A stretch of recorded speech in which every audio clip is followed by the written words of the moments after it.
السلام عليكم ورحمة الله.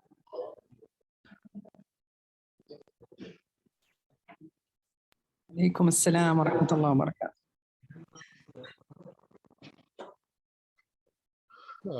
بسم الله نبدأ، ونبدأ بالاعتذار على التأخير. I apologize for being a bit late. And so without further ado, we will give the floor first for the Vice Rector of Al-Marifa University for an opening words.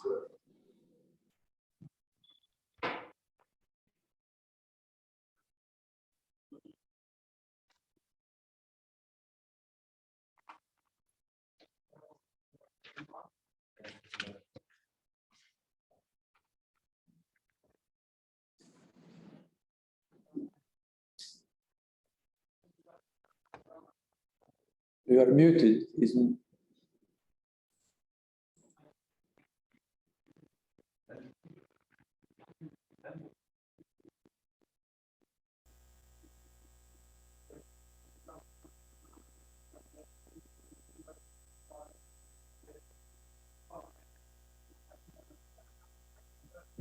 We can't hear.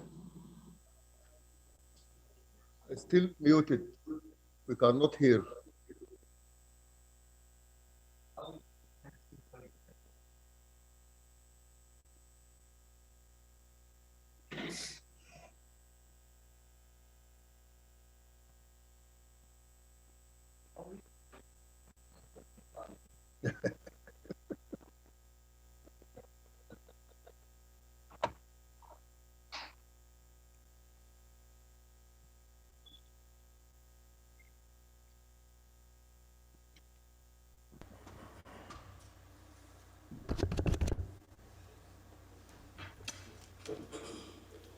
السلام عليكم.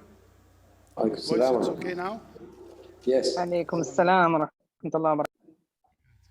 طيب، بسم الله والصلاة والسلام على أشرف الأنبياء والمرسلين نبينا محمد وعلى آله وصحبه أجمعين. اللهم يا حي يا قيوم علمنا ما ينفعنا وانفعنا بما علمتنا وزدنا علما وعملا صالحا يا رب العالمين يا أرحم الراحمين. بداية هذه الورشة الأولى التي في مسيرة مشروع تطوير الخطط والمناهج في الجامعة، وطموح الجامعة بفضل الله ومنته كما تعلمون عالي جدا في أن يكون في التحديث في الخطط والمناهج تحديثا يعني جذريا، يكون في ترانسفورميشن بروسيس يستجيب لأغلب المتطلبات والتوجهات الجديدة في التعليم وفي بناء الخطط والمناهج.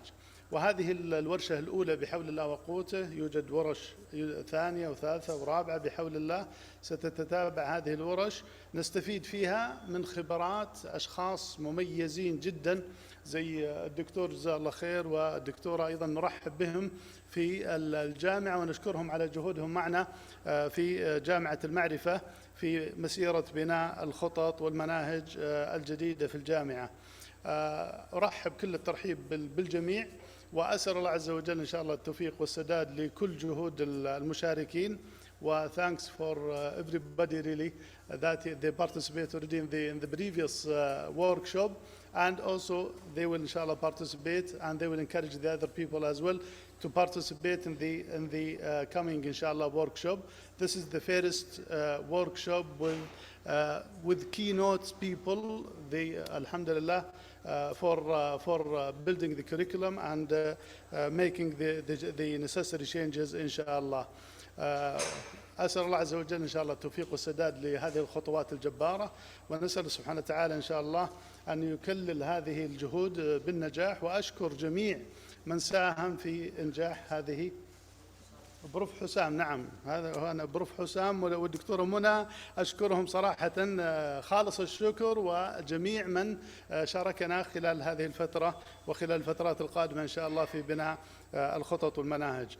وصلى الله وسلم على نبينا محمد وعلى آله وصحبه أجمعين. شكرا جزيلا سعادة وكيل الجامعة. I thank the attendees first, then I will thank our honorable speakers, Professor Hussam and Dr. Mona Sheikh. And it is my honor and pleasure to introduce to you the first speaker. And before that, the session will have 5 sections. The first one is going to be a talk by Professor Hussam Hamdi about the international perspective on curriculum reviews or reforming the curricula. He will be followed by Dr. Mona Sheikh. He will also comment on his talk and introduce her perspective on the issue, focusing on the local context and perspective. Then we will open the floor. We will give the chance for Dr. Yasser Tahir, the representative of the Central Curriculum Committee, to give us a brief progress report about the project. And this will be followed by a session. We will give first the leaders of the university, heads of departments, deans, etc., to comment, and then we will open the floor for others to ask questions or comment. And it is my privilege and honor to introduce to you Professor Hussam Hamdi. Professor Hussam Hamdi is a professor of surgery and medical education, and he's currently the chancellor of the Gulf Medical University in the United Arab Emirates in Ajman. He's an internationally known medical educator. He has introduced several innovations in medical education and has been involved in the development of several medical schools in the MENA region. He won the Sheikh Khalifa Award for the Distinguished University Professor and decorated by France for his academic achievements as, and excuse me for my French, Chevalier dans l'Ordre des Palmes Académiques. Mazbout, Prof. Sam? He was recently awarded the Health Workers Recognition Award, Health Professional Education by the WHO Regional Office for Eastern Mediterranean. The floor is yours, Professor Hussam. Go ahead. Thank you very much, Professor Abdul Menam. Assalamu alaikum wa rahmatullahi wa barakatuh. It's a great honor for me and pleasure to invite me to join this major transformation which is taking place in this highly reputable university, University of Al Ma'arif. And I will try to bring some, as it is anticipated, some global perspectives, share them with you, but definitely we know everything in curriculum or in education or in training is very much context related. But anyway, these are some of the directions which are taking place at the moment and will continue to be taking place and change over the coming years and perhaps decades. So I will, in my presentation, I'm going to share with you these future directions in health professional education and the implication of this direction on curriculum reform, which is the main task you are going through it. As Dr. Abdul Menam, he was trying to speak in French. I like this French philosopher, Alain Badiou. فقدنا صوتك يا بروف حسام. We cannot hear you. Okay, can you hear me better now?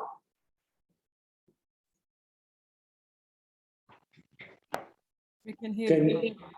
Can you hear me? I can hear you. هو ده ما له دخل.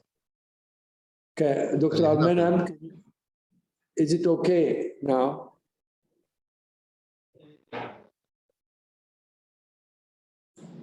Can you hear me well? Professor Hussam, we cannot hear you.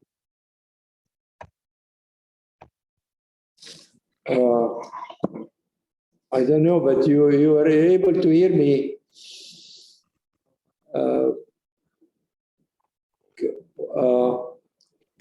Dr. Mona, she can hear me.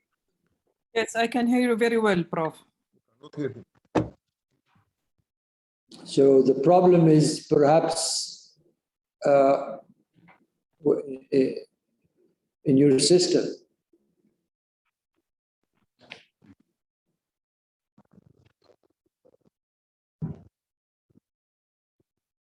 You are muted anyway.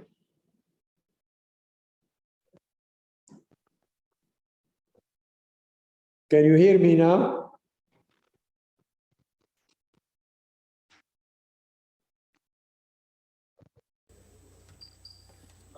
Professor Hussam, we cannot hear you. Can you hear me now? دكتورة منى سامعانا مش كده؟ أنا سامعتكم وسامعة بروف حسام very well. يعني الصوت ما انقطع عندي أبدا. She's speaking, we cannot hear her. He's speaking, we cannot hear him. You cannot hear me either, Prof. This speakers. And I can hear you, Dr. Mona. طب كويس سامعين بعض بس مش سامعيننا شكلها.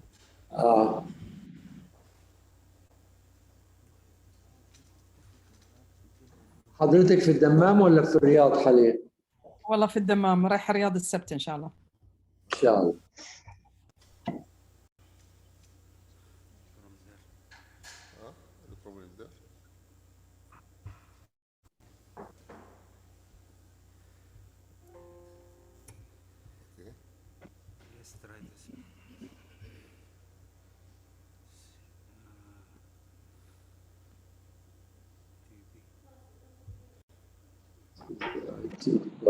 Mute. Yeah, that's okay. Aywa, can you speak now? Can you hear me well? Can you hear me? I think you still have a problem. Professor, can I have a word with the IT? I have my colleague who is responsible for IT. Can he communicate with your IT?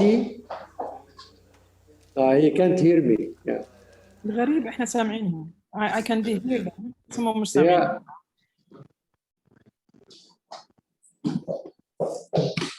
Dr. Mona, I feel that the speaker on the other end is not selected properly. Could you pass this information to the department? She's not with them. It's the speaker. Let me write a message. Abdul Minan, you take 1 second.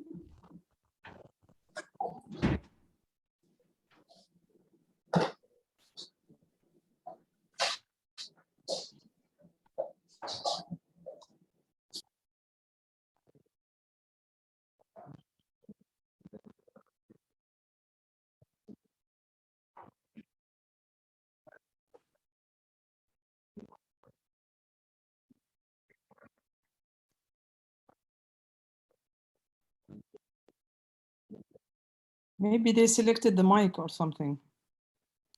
Yes, before the speaker was talking, the introduction speaker was talking, they have selected something different. That's why it is not getting done. I think so. I'm texting them with this information. I hope they can, Prof. Abdelman can read it. Can you speak now, Prof. Hussam? We would like to check. Yes, can you hear me well? Still he's talking and nothing is there. Can you hear me?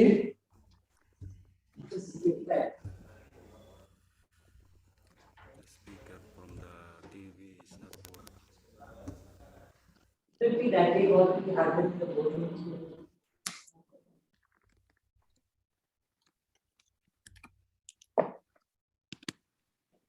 Which one is this? I have texted you. Yes. Now we can hear you. Can you hear me now? Yes. Go ahead. Bring this to.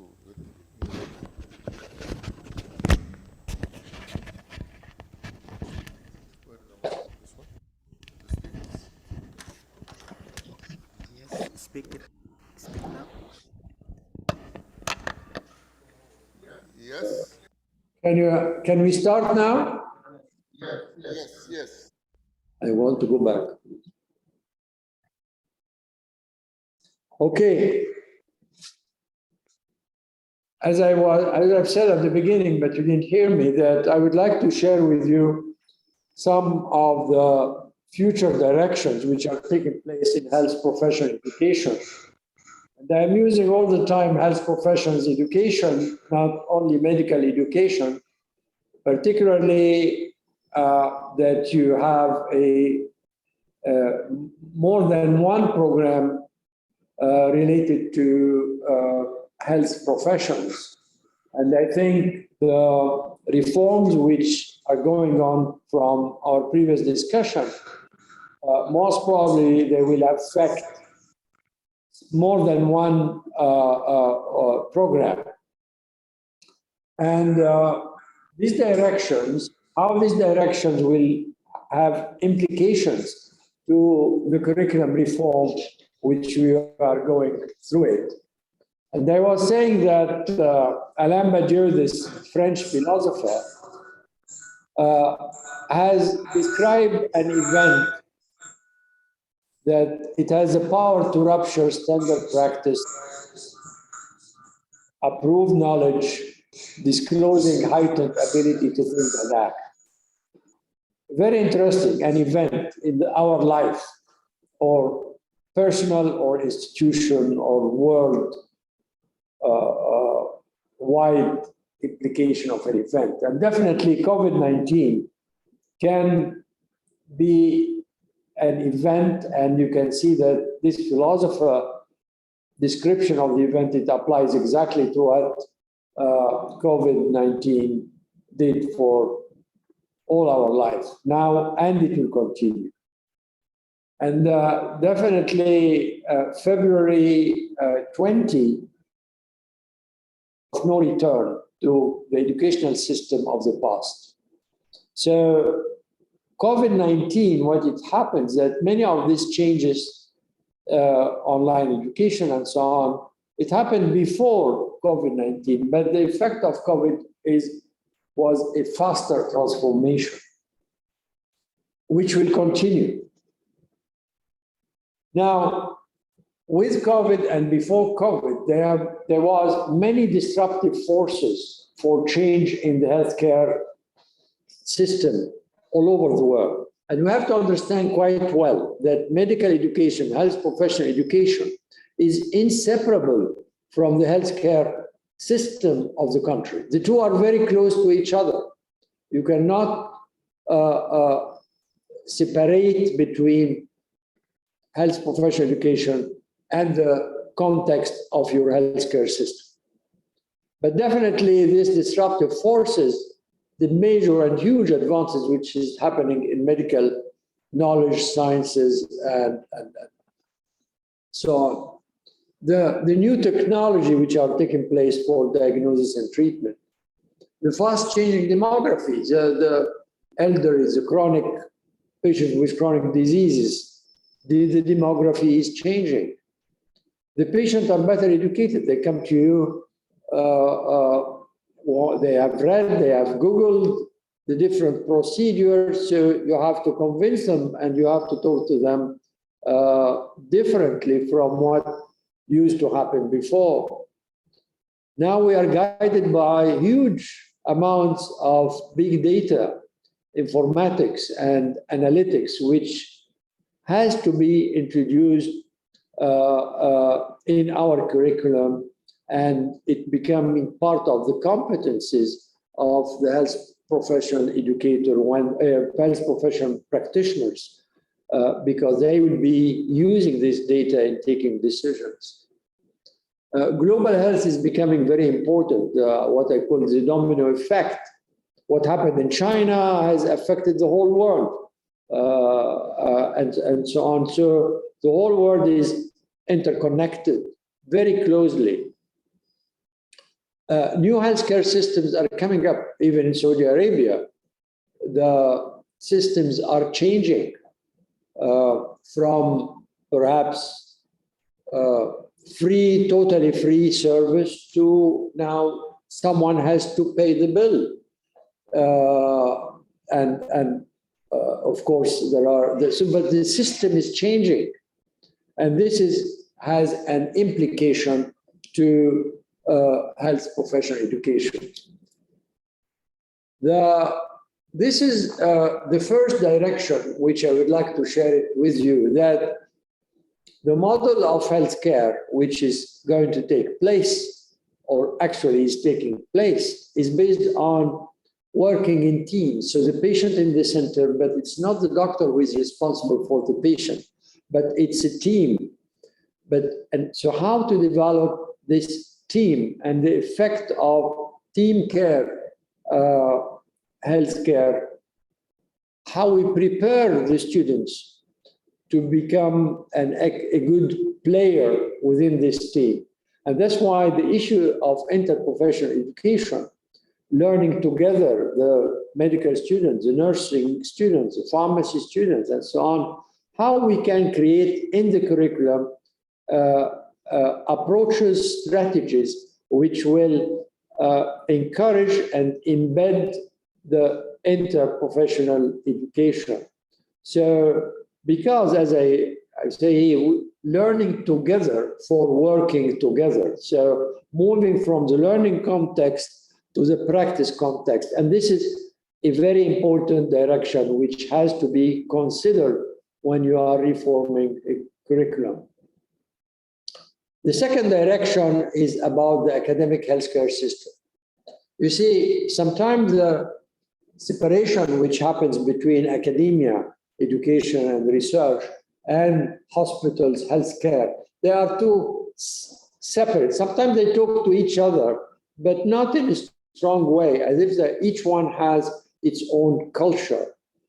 But now medical institution as educational system should integrate with the healthcare system and developing what is called the academic healthcare centers. So your healthcare system, hospitals, whether they are yours or they are affiliated hospitals, health centers in the community and so on, has to be linked and integrated with academia. And this is going to be the norms, not the exception.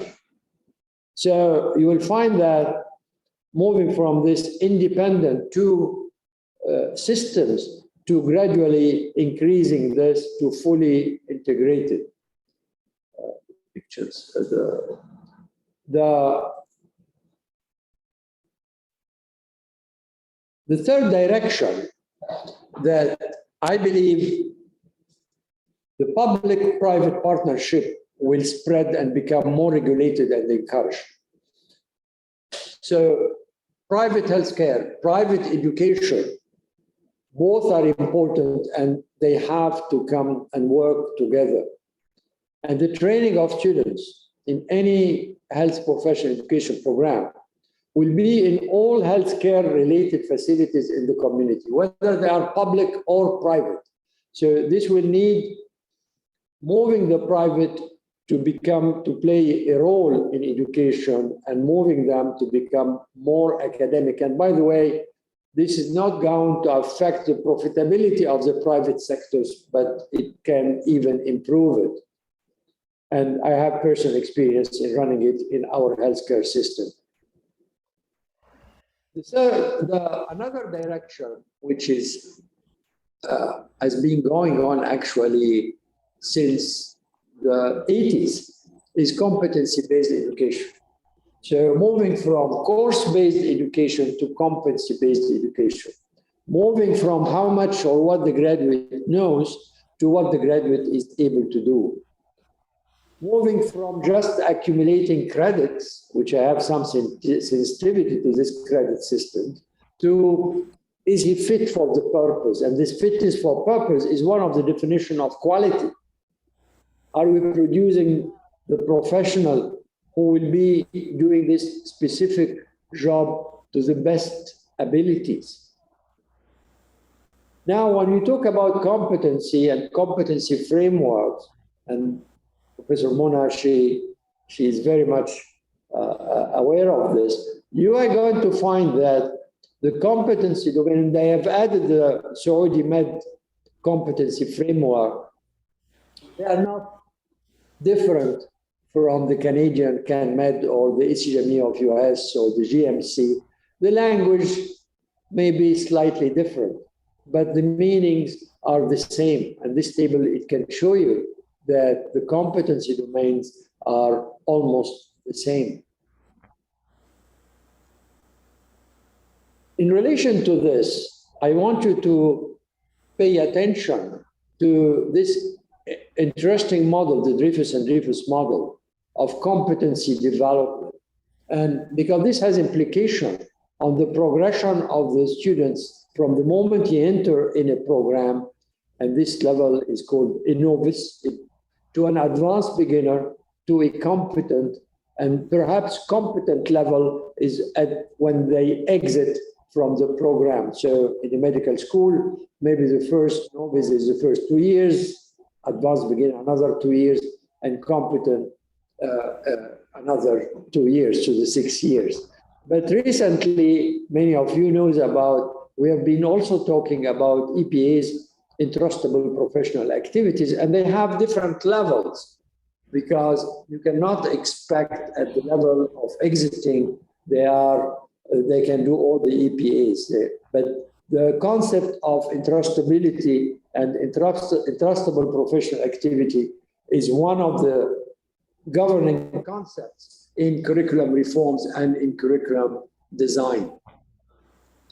Now, from this direction, what are some of the reforms which I see that they are coming and they're actually being implemented? For many years, maybe up to around 100 years, we have been using, or many places, many curricula are based on this 2 pillars model, or sometimes they call it layered curriculum. First phase, basic science, and then clinical sciences. This has changed and is in the process of change. When you have competencies and intrastability, and now I am pushing for this 5 pillars model where you have the basic medical science, clinical sciences, system and social science. Please remember, medicine is a social science. And then research and innovation is becoming a very important pillar, which has to be in the curriculum. And then technology and data sciences are becoming very important. They're not going to be software engineer or computer sciences, but they will be interacting with the rapidly changing technology in either medical practice or in medical education. So these 5 pillars has to appear in the curriculum. Another reform, which again is not new, it has been going since the 80s, of the integrated curriculum, where there is horizontal and vertical integration in the curriculum between basic medical sciences and clinical sciences. But the separation between this wedge approach and the spiral, it was not very easy. And we are coming now into more fusional models where more basic science will be taught in the hospital, like clinical physiology, where best you can explain the physiology of respiration, then seeing all the respiratory function tests in the clinical physiology lab in the hospital, for example.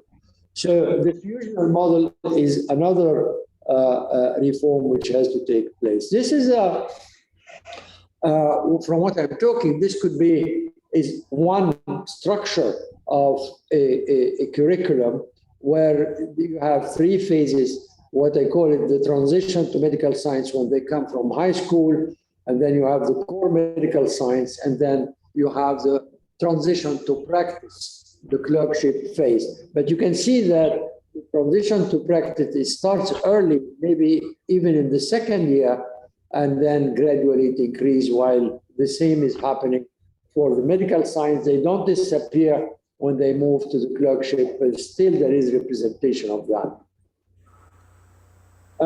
This is another, what I've been talking about, the pillars. You can transform this into what's called the thematic organization in the curriculum. So you have themes, and all these themes, they go vertically within the modules, within the phases, and they converge near the end toward the competency domain and the competencies which the graduate should have acquired. So these are some of the principles which are taken in curriculum organization, structure, and as concept. But again, everything is context related. The third reform, the students will be different. There are tech natives used to distance learning. Of course, the COVID effect.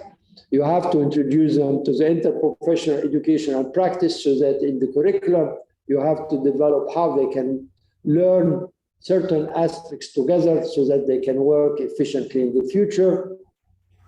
And this is important, is how to introduce the students from day one. They are exposed to the workplace. It's too late when you come and tell them, no, you study for 2 years, and then later you are going to see the workplace where you are going to work in the future. When I say expose them very early from day one, they have to see their future, how it's going to be, and you have to do something in the curriculum where they can see their future after they graduate. Research and innovation should be an integral to the students' learning experience, and it has to be built up in the curriculum.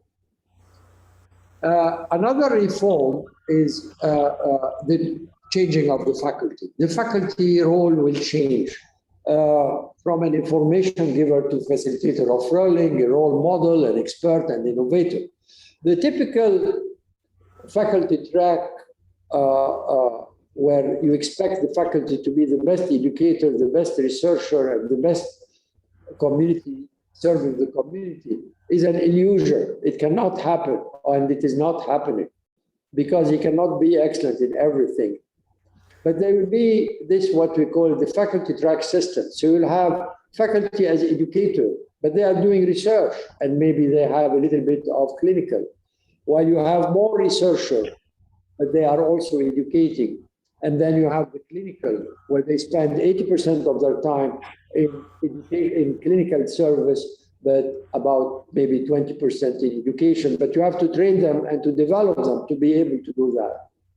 The faculty workload, which many universities are using it will change from a teaching load, which we are all familiar with, into educational load, because the faculty will be doing many things more than just teaching, being a mentor, being a facilitator of learning, and so on. The fifth report is about the content of the curriculum. And this is important because a lot of new knowledge are now very important and essential to be in a curriculum, like precision medicine, genetics, molecular medicine, global health, health economics, leadership, management, and entrepreneurship, understanding healthcare systems, sciences. All this has to be put in the curriculum, but we have to be careful not to create a mega curriculum, not to create a curriculum hypertrophy. So how to balance between how much to be delivered and how much the students can learn by themselves. The technology, of course, this is a very important new innovation. So health profession function will be enhanced, not replaced by technology. And this is a major paradigm shift. You have to prepare them how to use technology in practice, how to be interacting with artificial intelligence, machine learning, robotics, data analytics, all this innovation and entrepreneurship. They have to be, for example, we train our students now, or we present technology and data science over 3 levels, which goes vertically in the curriculum. It is not to give them a course in year 1 or 2 on computer science course, how to use a computer and so on. No, we are moving at a higher levels, and this is becoming very important in any health profession education. They have to be exposed to the hospital management system, for example, how to use a hospital management system. Their education is technology-based now, and they have to be trained on how to do that. Another reform is how to measure the outcome competencies at the different levels of the student's progression. You remember the Drifus and Drifus model? So at each phase, how to measure that. And we are moving now from just data about he passed or percentage or ABC in transcript to asking a very basic question, the issue of can the community will ask, because the community will ask, can I trust him or her? That's entrustable professional activities, the EPAs. It has to be taken in consideration. And this leads you to the assessment system. We should look into programmatic assessment. Basically is to collect data about the performance of the students, whether this assessment data are formative or they are summative. Should be continuous collection of this data all along the trajectory and progression of the students, so that you can take appropriate decision about the student and his or her progression. And this takes you to a very important related issue, the electronic portfolio, where you are capturing what the student is able to do. And we have to develop it in the curriculum. You have to develop it in your system and train the students how to collect this data and then use it as part of your assessment system. So the e-portfolio is becoming a learning and an assessment system, whether before going to the workplace or actually when they are in the workplace. And you can use different frameworks. You can use the Saudi framework, or you can use any one of the international to structure the portfolio around it.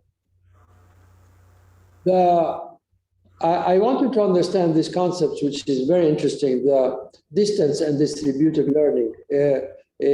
Professor Janet Grant has introduced the word distributed learning. And in our health professional education is very important, because our students, they are distributed. They're not all in the classroom in the university, but they are in the community, in the hospitals and so on.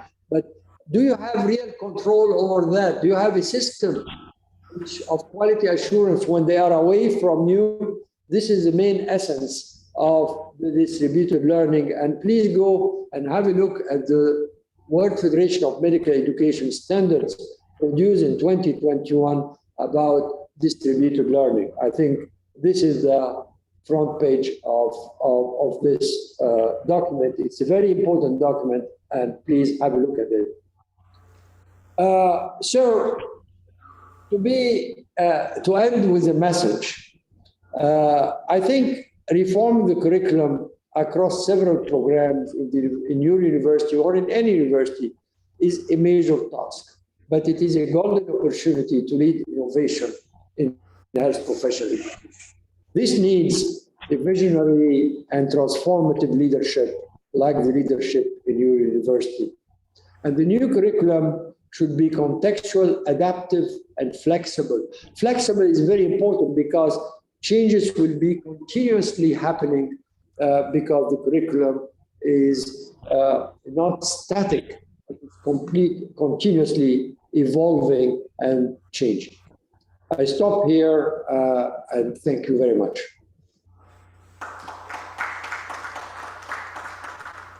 Thank you.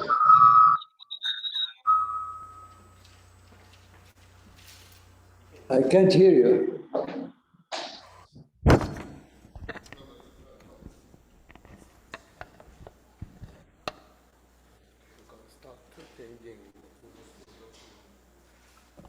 Thank you very much, Professor Hussam. Dr. Mona, if you give us just a couple of minutes to adjust our environment here to make it optimum, then we will start your talk. And just,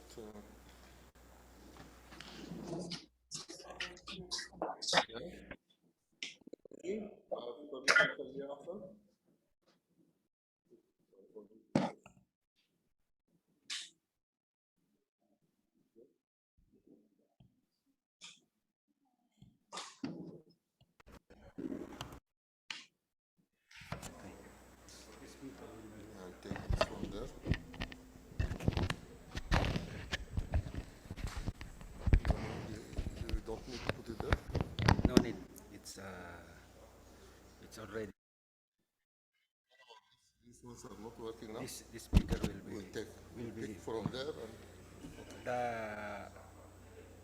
The other side will goes from this speaker and our mic from here. It's separate. okay, okay. Then let me bring my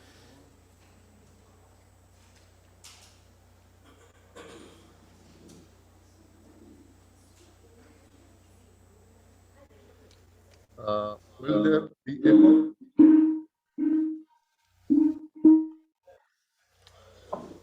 Should mute this one.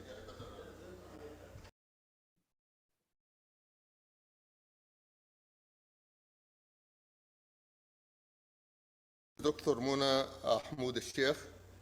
She is the head of Department of Medical Education in Al-Imam Abdurrahman bin Faisal University. She is an associate professor of neurophysiology, holds presently the position of vice president of the Saudi Society for Medical Education, SESMI, and academic quality consultant at Princess Noura University, an accreditation reviewer with the National Education and Training Evaluation Commission, the ETEC, since 2012. She is a member in the Central Assessment Committee, previous chair of the Medical Education Department and head of Examination Center, College of Medicine, Imam Abdurrahman bin Faisal University. Her main achievements are establishment of the Medical Education Department, the Faculty Development Program, Interprofessional ESHPE course, and the Examination Center in the Medical College at Imam Abdurrahman bin Faisal. She will be commenting on Prof. Hossam's presentation and introducing her own thoughts and maybe reflect on the Saudi context and perspective. Please, Dr. Mona. Thank you, Prof. Abdul-Manem. Thank you for the invitation. There is a problem with I this. want to thank my professor, Professor Hussam Hamdi. Do you hear me? There is a problem with the. Is my voice clear? Now it's clear, yes. Okay, great. I just want to thank you, Prof. Hussam Hamdi, for your iconic lecture. It's very eye-opening and inspiring. And let me share my screen with you. I will be just going through some of the principles of curriculum reform and apply them to the context, as Prof. Abdul-Manem mentioned. Abdul-Manem, sorry. So when we talk about curricular reform, then reform means simply linguistically change. So we're talking about a change. And it is not important what you are changing, but what is important is the way you do it, how you are relating and reacting to those affected by the change. So we have to actually realize that whatever decision you are making up there in the higher administration is going to affect many levels: senior management, middle management, first level management, your own department, and even the front line or the students and faculty. And as Prof. Hamdi said, it all has to be done within the context. You cannot do reform from like a far decision or from higher up down, top bottom approach. You have to really be in the context and apply it there and then. So the types of change that we are talking about can be strategic, structural, process, personnel, or technology, and they were all included. So if we talk about strategic change, then we are talking about changing vision, mission, and objectives. Usually this is a second order. So the order of change determines the magnitude and how many level it affects. So second order is usually bigger than the first order. And third order means that you are really remodeling the whole thing, which is usually not advisable. So when we're talking about strategic and structural, both of these are really big. And I'll tell you what they mean. So in the structure, you're changing the organization or the level of responsibility of certain organization structure. When we change the process, then usually it's a smaller change. So the 3, 4, and 5 are smaller changes. So we are changing only the workflow, the services, how you do things, or you're changing the level of competency and the level of knowledge of your staff, or you're changing technology and the availability of technology for all of these educational processes. So this is the difference between a first order change and a second or a strategic change. So we are talking about the ripple effect. Which one has more impact on your organizational educational environment? And in my opinion, the drivers for curricular reform, if we are talking about a strategic change, then the driver or the reason could be the falling reputation. You want to be pioneers.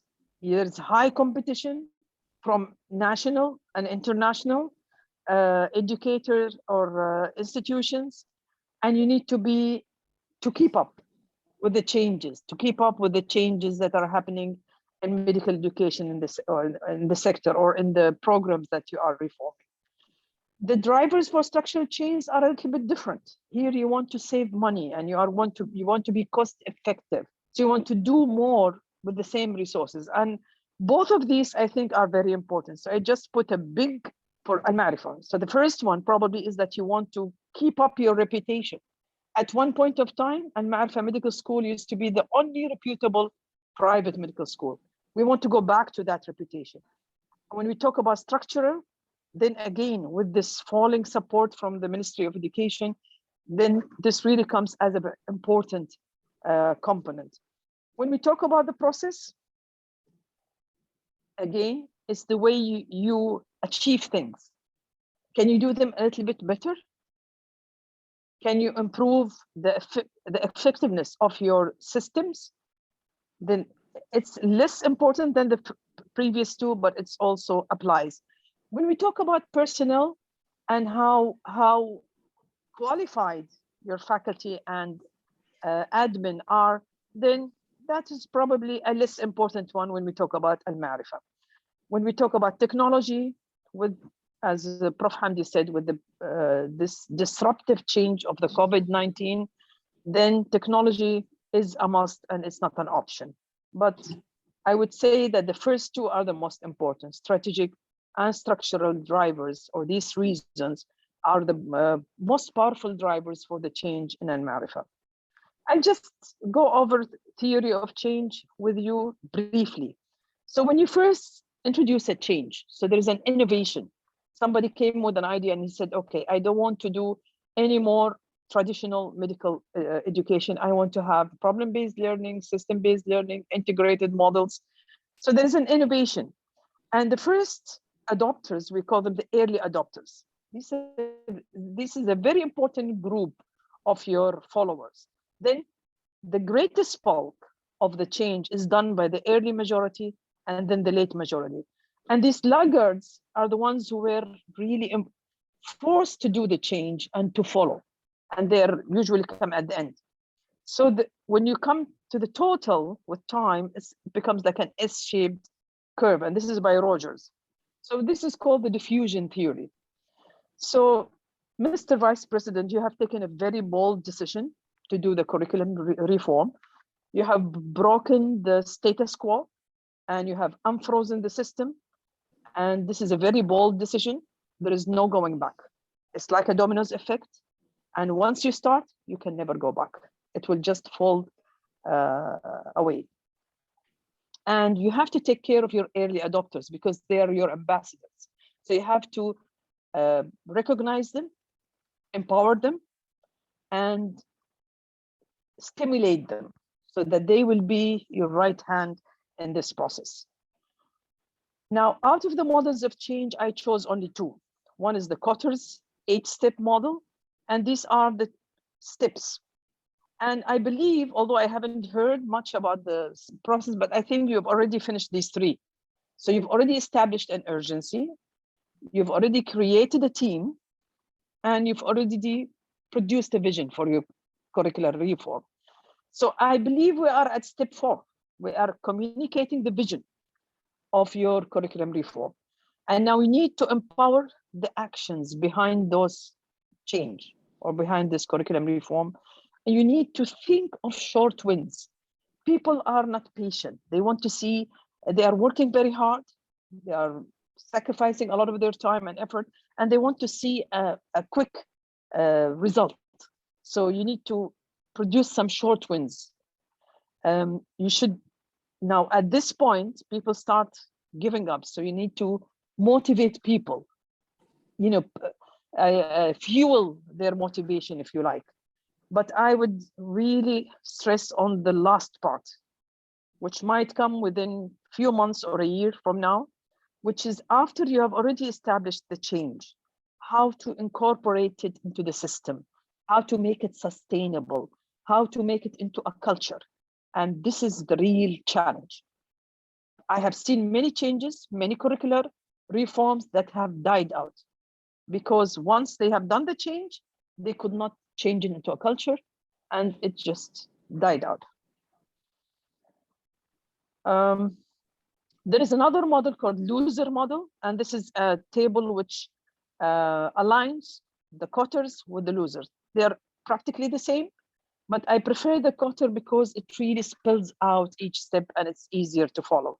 The only beauty of the losers model is that it talks about designing a curriculum, developing courses. So it's more of a new curriculum rather than a curricular reform.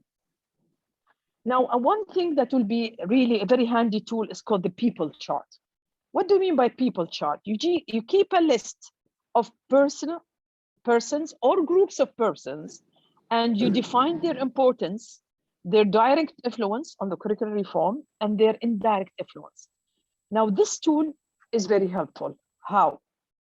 You need also, in addition, to define which of those groups have low motivation, which of them have medium motivation, which of them have high motivation. Now, which do you think I need to concentrate on or put more efforts on?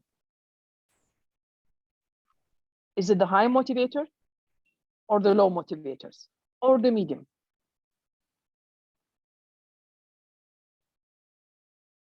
It's actually the medium ones, because the high, you don't need to do anything. They're already motivated. The low motivators might never be, they have resistance to change. But the medium ones are the ones you need to work on and capitalize in order to shift them and make them high motivators. So why should we take time and produce a people chart? So that you can define your stakeholders that are most influential on the change process, and you want to capitalize on them, and you want to direct your attention to the most powerful or most influential group. So you are making your change effort more effective, if you like. So you are concentrating your efforts on the most critical stakeholder that is going to make a difference, instead of wasting your time and diffusing your efforts. Now, let me just revise with you some of the interesting evidences. So the curriculum transportation, the case against global change by Jeffrey Borkan, the Borkan paper. Here, the summary of it is that he said developing big ideas for curriculum transformation, you should successfully manage the politics of the change, which are rooted and deeply affected by the culture of the local community. And you need, in order to do that, you need to study the underlying assumptions of your faculty and admin, because some of these might affect their adoption of the change or their sustainability of the change. Then you need to carefully attend to the stages of the transformation process, so that you make sure that it is going, or monitor it so that you make sure it's going in the right direction. Now, the second evidence is about curriculum reform. Why, what, how? By Rees. And here he says you have to have careful planning. There is never too much planning. Plan, plan, plan, and try to anticipate obstacles, anticipate resistance. And you need to monitor. So once you start doing the change, you have to monitor and see, is your change making a difference? Is it being appreciated by the stakeholders? And then you use mixed method evaluation. So you monitor and you evaluate. And what do you mean by mixed method? You need rapid evaluation and long-term evaluation. So if you wait for the change or curriculum reform to change, for example, the SMLE results for your graduates, it will probably be a long-term kind of evaluation, but you need shorter ones. You need something like the portfolio that Prof. Sam Hamdi talked about, because it will be documenting all those efforts, or all the evaluation of your efforts. And the indicators of success, for example, course evaluation survey, which you do regularly. Graduation performance. You can compare SMLE results before and after the reform. You can do the goodness of fit, which is APA, or how fit or how competent our graduates are. We can do the learning outcome achievement measurement before and after, especially if you are doing the reform with particular interest in a certain outcome. Professional identity formation. That's one of the indicators.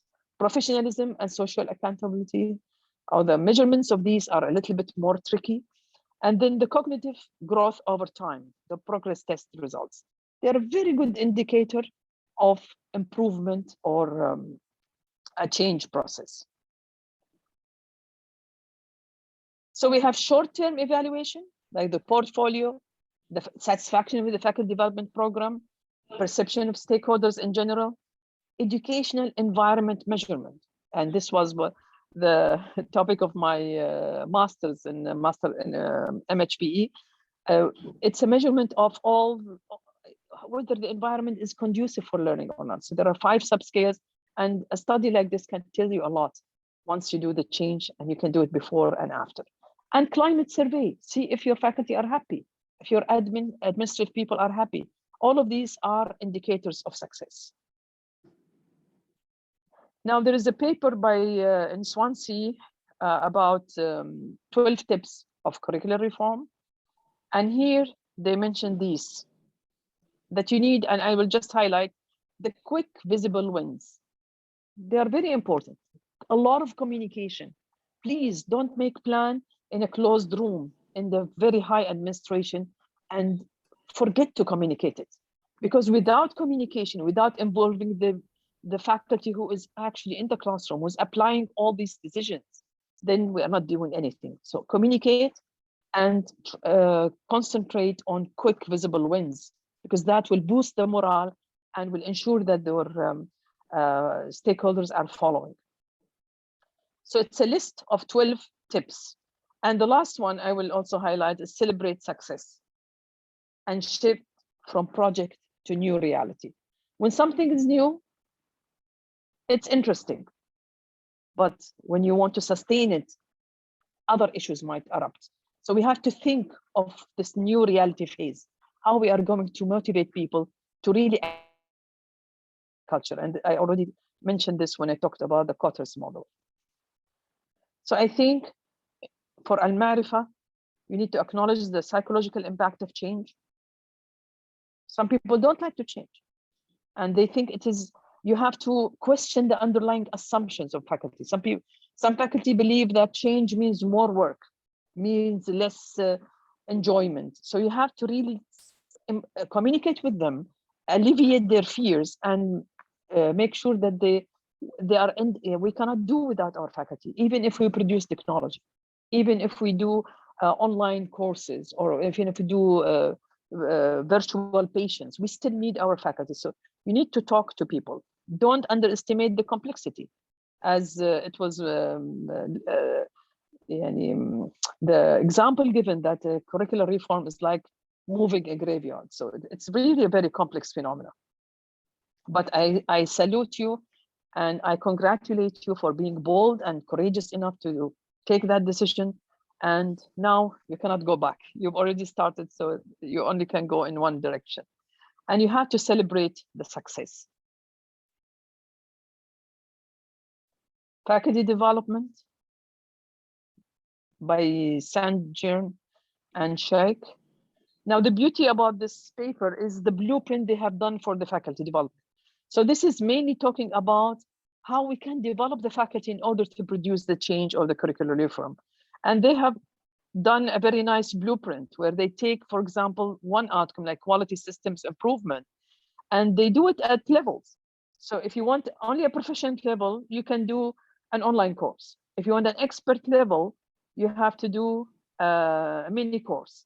If you want a mastery level, then here you need to do a workshop or hands-on or an actual program. So I really love this concept of blueprinting for faculty development for curricular reform. And in the same article, it mentions about 8 guiding principles for faculty department to support curricular reform. So I think we really need to take care of faculty development and of curricular developments. So there are two groups in your stakeholders that become really distinctively important here: the curriculum developers and the faculty developers, because they go hand in hand. So my take-home message: you need to invest in the curriculum and faculty developers. This is my first one. Empower early adopters, because they will be your ambassadors. They will pull all the faculty towards the change, and they will publicize the idea and support it. Because when the order comes from the top administration, it's not like when it comes from themselves. So this group within the faculty or students who are really adopting the change and are supporting it, they are very important group. Publicize short wins, because this boosts the morale and makes people, no matter how much time and effort they are spending in the change, becomes like enjoyable. Use short-term evaluation. You need to show them, okay, now I'm showing you a difference in the performance, a difference in the satisfaction. Course evaluation survey have shown they've changed from 3.1 to 3.9. So I'm really doing, there's a difference. People are appreciating the change, and the stakeholders are really saying it is there. Curriculum reform is one direction change. It's like a dominoes effect, cannot go back. You've started, you have to go to the end. But the question is, what is the end? Is it what you want, or is it take you somewhere else? And please reward sincerity and dedication. So those who really worked hard for this to succeed should be rewarded, so that when you need it. And my last word is that you need to go the extra mile. So when everything is blocked, you have to go there and take the extra mile to reach your goal. Thank you for listening.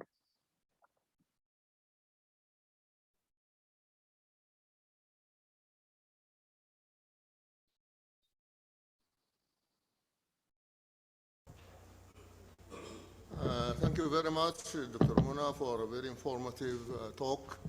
Now, it gives me a pleasure to introduce to you Dr. Yasser Al-Tahir. He's an associate professor of anatomy and health proficiency education, and he is a rapporteur of the Central Curriculum Committee of the University, Curriculum Committee of Directorship, Vice Rectorship. He's going to talk about the progress of the project, as he is the lead person in this transformational curriculum reform project. Yasser.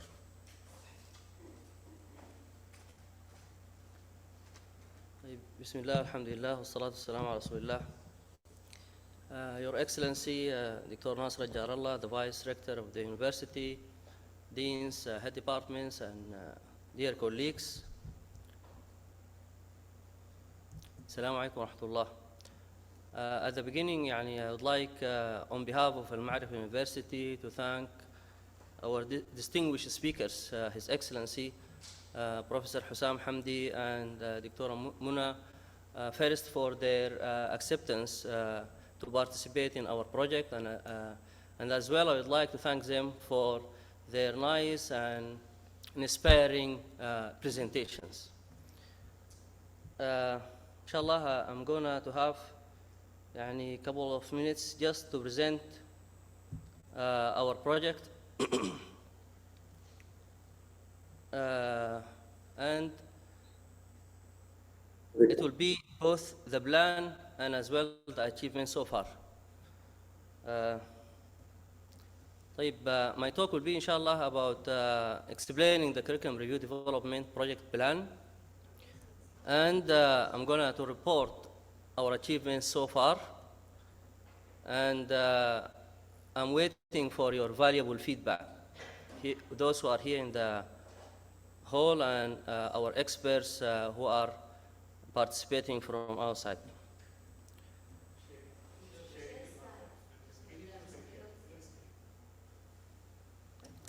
Share. Yes. Not. Yeah. Sorry. Oh, sorry. Share. Share.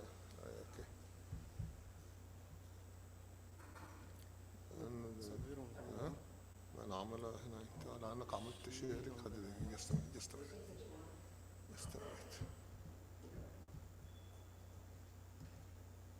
خلينا نعمل ده هنا.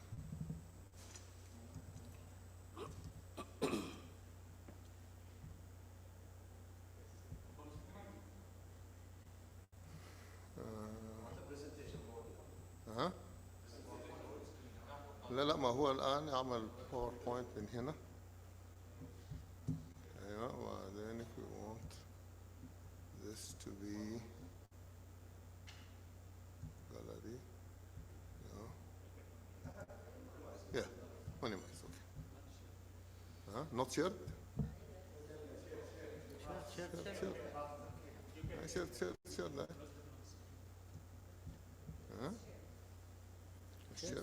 successfully. Yeah. I think the presentation is shared. Yeah, okay. Let's continue. So as an introduction, يعني المعرفة University established in 2009, and it comprises of like 9 programs with a mission to prepare high caliber يعني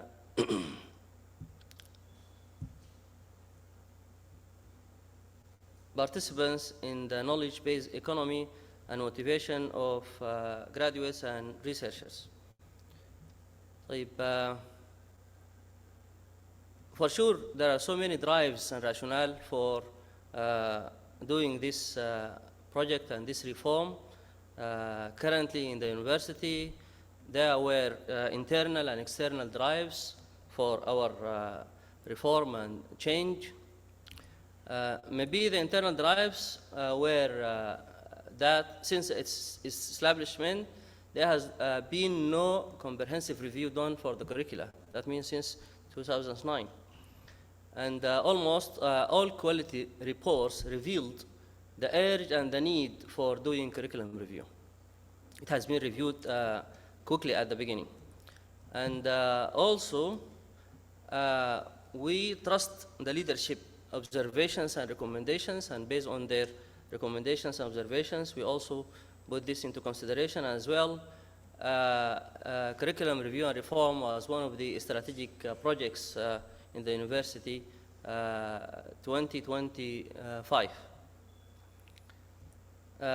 Externally, there are so many drives because the world is moving very fast. And as you know that many new directions and new directives and as well new initiatives has been created by the Education and Training Evaluation Commission. For example, the Saudi National Qualification Framework, which has been published in 2020, and we have to comply with these national qualification frameworks as well. The nursing graduate competencies produced by Saudi Commission for Health Specialization and also the Saudi Med, all of these documents has been produced and created after the initiation of our programs. And you see here 2020. And also the Ministry of Higher Education or Education also initiated many initiatives. Now a conference running, and they are talking about the 21st century future competencies. And the Ministry of Education just started a platform for the Future X. And through this platform, it will help and participate in the development and training of the students and the future graduates. And as well, many initiatives and other initiatives from the Ministry of Education about the issue of entrepreneurship and innovation initiatives. And also, one of the most recent instructions and directions is adoption of 3 semesters per year. Now, this conference is running now. I think today is the last day of e-learning conference. And also, the vision of kingdom. Now, the vision contains so many projects and initiatives. And one of these projects is a human capability development. And also in the Ministry of Health, they undergo what is called health system reform. And there are so many also projects and initiatives that we have to consider, because we need to graduate health cadres who are competent and capable of learning and are up to date with the changes and movements in the kingdom here, and as well internationally. And also, you are aware of the issue of United Nations Sustainable Development Goals, 17th SDGs. This has been initiated and in 2015, and are talking about end poverty, protect the planet, and ensure that all people enjoy peace and prosperity by 2030. And this has implications regarding the impact times, and we are, alhamdulillah, al-Jama'ah and the university and now has been ranked between the 200 and 300 using the times impact. And in this year, inshallah, 2022, they are also applying to be ranked by the impact times. And also, regarding the Ministry of Health, as I said, there is health reform now and health transformation taking place in the Ministry of Health. And as you know, that there are so many new educational strategies, although they are not new, but most of them are not adopted here by the university, and changing learning approaches and learning theories that took place before decades, but we are still lacking behind. So most of these are external motives and drives for the curriculum change. And also, we have change in the community needs. Now the community is no longer like the past. So we have to anticipate the community needs, and we have to address their needs in our curricula, and as well as labor market needs. And during this process in the situation analysis, alhamdulillah, we did survey to anticipate the labor market needs. Also, there are so many challenges, not only directives or motives, but also challenges like competition.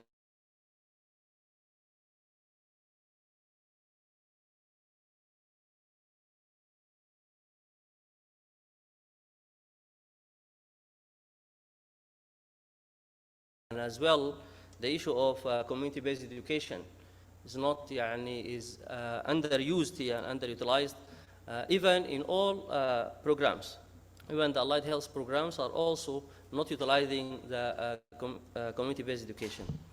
And also the issue of globalization of market and the competition of graduates for postgraduate degrees, and as well jobs. And there is a call for excellence. And also the issue of accreditation of medical school before 2024, and you know that Professor Hussam Hamdi is going to visit the kingdom as the head of the committee that is going to accredit the NCAA to be an accrediting body nationally and probably internationally. So he is a renowned figure in health professional education. And again, I would like to thank him for his participation in our project. And also the emergence of new topics and new knowledge. You know that the knowledge is, magnitude is increasing very fast. And also the issue of COVID-19 and its implications on education. Now there is complete reform and change regarding education due to the effect of COVID-19. And else and other challenges. So based on this thorough situation that we did early in September last year, we designed a project, and the aim of this project is to review and update our undergraduate curricula by the year 2022, inshallah. the project phase or duration, it will take like 1 year.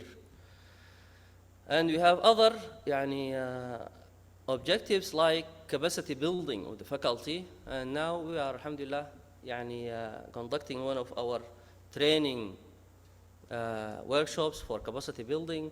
And we have also a list of workshops that are related and webinars related to this project. And for sure, at the end of the day, we'll have, inshallah, both newly developed curricula as well well-trained staff. And also would like to strengthen group work and interprofessional collaboration between the different disciplines. And you see this in many events and occasions, especially during our weekly meetings for the curriculum review, because we used to come together, all the departments and all the colleges working together in one room with the assistance of some coaches. So this project consists of 6 phases. Phase 1 was about formulation of curriculum committees and training, and this took like 6 weeks. And then we did situation analysis, and this took like 6 weeks. And now we are in the phase of curriculum review and update, and we hope that will be finished in 12 weeks. And the coming phase will be about review the curricula document by external experts and evaluators. Probably this will end in 6 weeks. And we'll have final approval, endorsement, communication of the curricula, and this will probably end in 8 weeks, inshallah. And finally, training, implementation, monitoring, and evaluation, and this will continue for 1 year, inshallah. So this is the shape of the project. And now, alhamdulillah, we finished successfully the first step or phase and the second phase, and now we are in the third phase. طيب. From here, regarding the first phase and the second phase, I'm going to present the achievements that we did up to now, and then I'm going to highlight about the other remaining phases, inshallah. طيب. Regarding the first phase, which was about formulation of the Central Curriculum Committee, actually update. All of these committees were existing, but we update using new guidelines.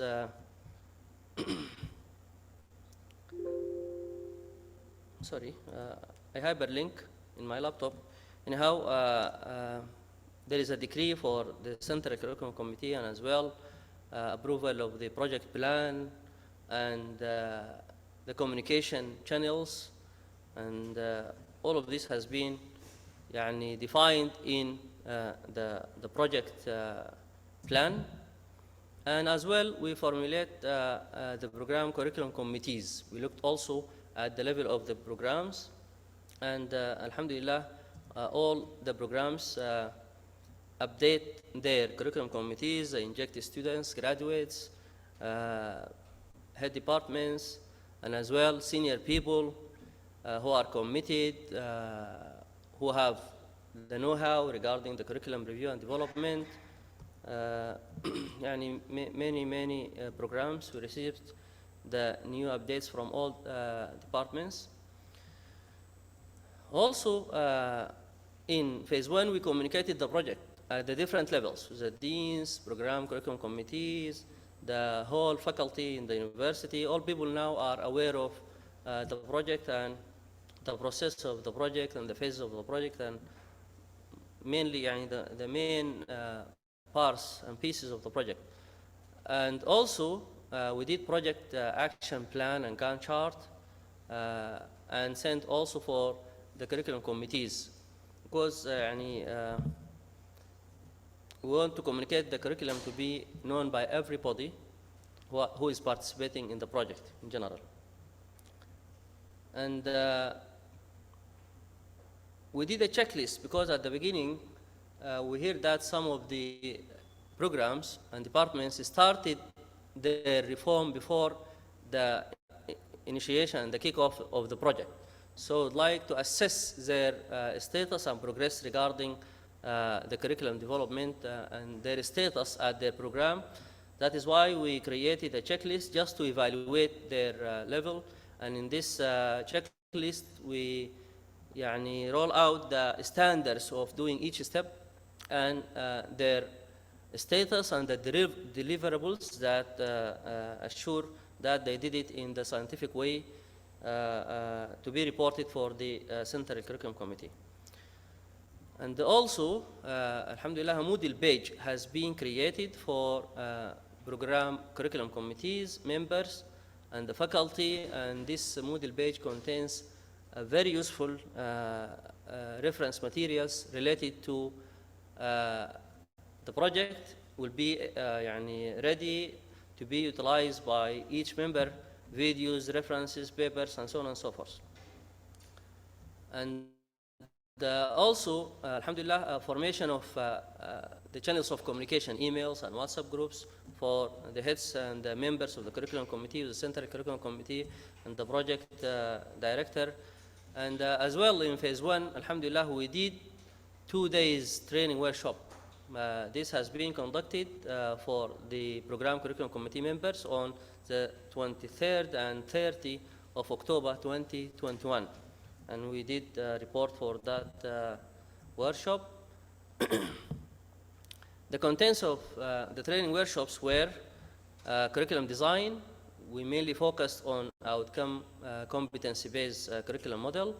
And we also highlighted the issue of education strategies, teaching learning methods, learners assessment, program evaluation, the way forward, and alhamdulillah, by the end of that workshop, we were able to pin out where are we going and what are the new trends that we have to consider in our process of review and development. And one of the topics was supposed to be covered during that workshop, but we postponed it for phase 3, which was about course design. This is the final workshop, day 2. Regarding phase 2, which was about situation analysis, the program curriculum committee conducted comprehensive situation analysis for the internally available data and as well for the externally available data, and they did some surveys to collect these data. And we wrote guidelines and data collection tools. We prepared also data collection tools for this process. And this is situation analysis part A, which was about the internally available data. And we also designed other questionnaire for and surveys for collection of externally available data. The elements of the situation analysis report were course reports, feedback, written and filled by the faculty and course coordinators, and also the students' feedback. We have students' feedback survey and questionnaires at the end of each course. We have an alumni survey, and these data were available in the quality departments and units. And also graduate progress test results. These have been received from the Saudi Commission of Health Specialization. And then we curriculum committees. We have these curriculum committees were working for the last 3 years, and all of these data were collected for the last 3 years. So we looked into the minutes of curriculum committee and the quality committee also at the program level. And also we have what is called advisor committee. Each program has some consultants and advisors from outside the university. They meet regularly and they have some recommendations. We looked into that recommendations. And also some of the programs undergone external accreditation, like IT programs from ICE in German. So we looked also into these external evaluators report and external examiners report. And we also did survey to anticipate the leadership needs. His Excellency, the Rector of the University, Deputy Rector, and the consultant of His Excellency, Rector of the University, and the deans. All of these people, and also the head departments, has been surveyed to look for their opinions regarding the current practice and the future expectations. And also, we looked into the resources that we have. I mean, the physical resources, the human resources, the IT, and the training science, all of these data has been compiled in a very rich and comprehensive report that has been thoroughly analyzed and discussed with the different programs. We also did benchmark with 7 programs, 2 local, 2 regional, and 3 international programs.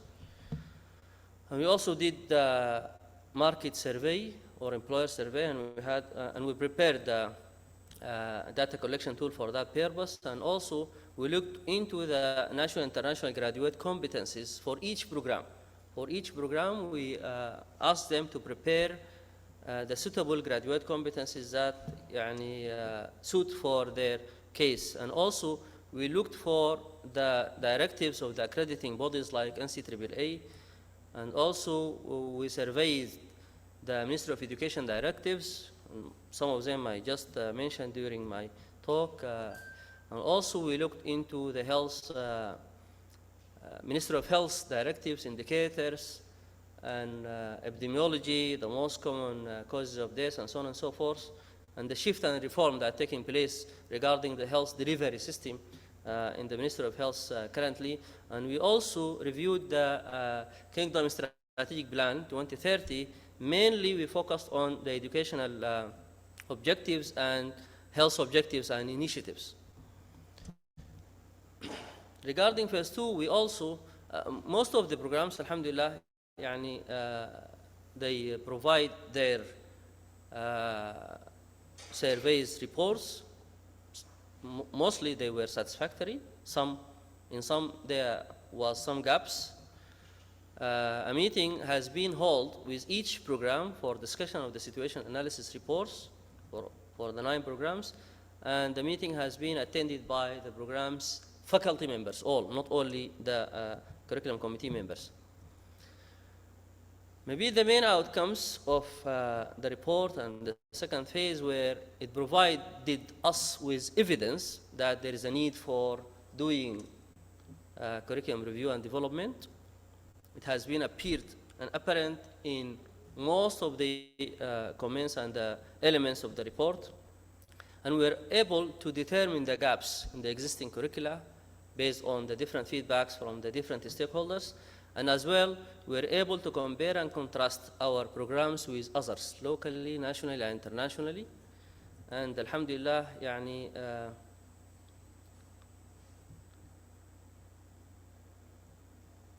we were able to determine our destination. Where are we going to go, and how are we going to go there, especially with regard to the contents.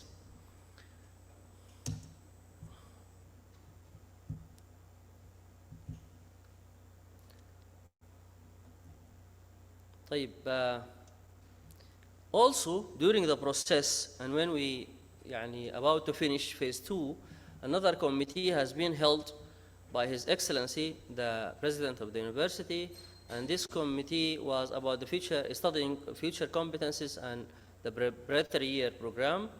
And this committee was headed by His Excellency, the Rector of the University, and other members.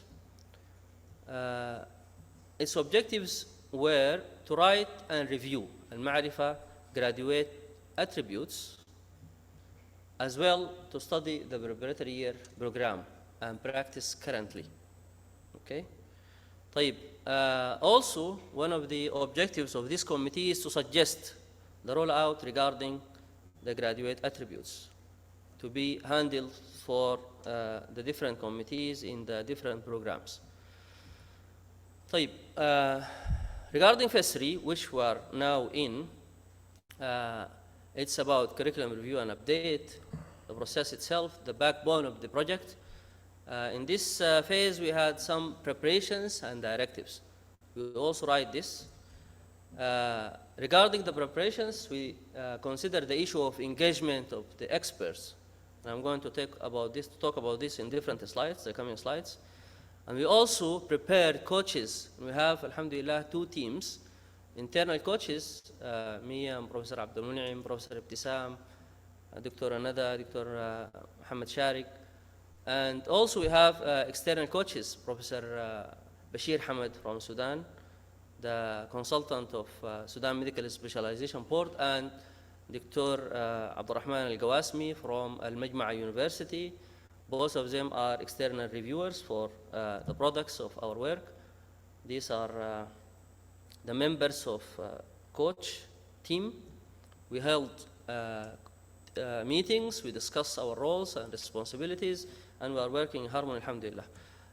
Regarding the curriculum review, we also prepared curriculum review guidelines to describe each element and contents of the curriculum document, how are we going to do it, and we actually adopted the Sudan Medical Association Board guidelines. And we also looked into the writing template. Both documents are available and shared with the staff. And here is the detailed description of how to do the reform and review and how to write it. And also, we adopted the NCAA course writing template to be used for courses. These are part of our preparations. We also were going out or expecting to receive the graduate attributes from the other committee, and this will be, inshallah, adopted by all programs. Yani, they did a lot of very beautiful work. Yani, Dr. Khalid is here and Professor Abdul Mu'in.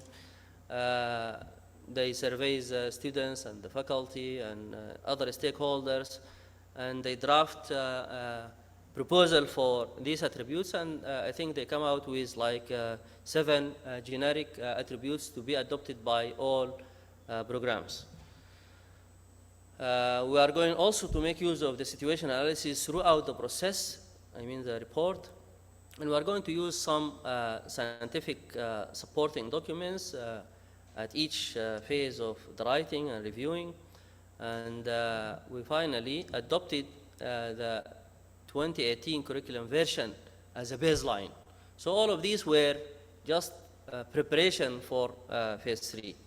Regarding the expert engagement, alhamdulillah, we would like to express our sincere acknowledgement and thanks for those people who accepted to participate with us in our project, and there are some others who are going also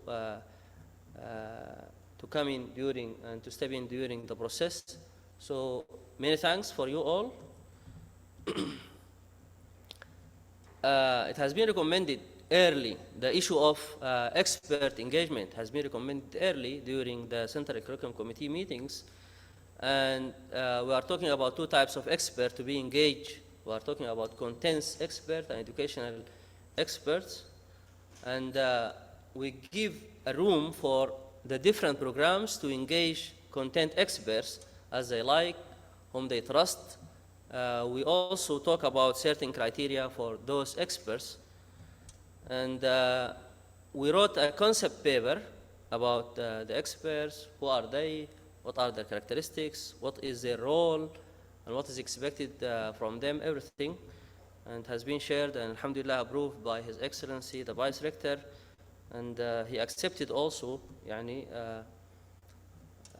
to allocate and fund for and also His Excellency's Director for the experts engagement. The engagement will be in different forms and levels. The engagement, we will start first by engagement of the advisor committee. And as I said just now, we have advisor committees functioning at the different programs. So this is the first and the early engagement, and also educational expert assisting coaching and rewriting process. As I said, these are experts from inside and outside. This is part of their engagement, and also the advice and recommendations of experts about the process, nutrients. Now we are attending a seminar about the nutrients regarding the curriculum design and curriculum reform and change management. We are expecting speakers to talk about the contents, the educational strategies, the nutrients, and also the student assessment nutrients. So we will have like 3 webinars to cover these 3 areas. We'll have consultative meetings during the process, probably every month, with a group of experts from those who accepted to participate with us in our project. We are going to discuss with them our challenges, seeking for their advisements, how to implement, for example, interprofessional education, how to implement community-based education, and other issues that will raise up during the third phase and the process. And also, we'll have a final consensus workshop at the end, and this workshop, inshallah, will be attended by both educational experts and content experts to approve scientifically the final product of our project.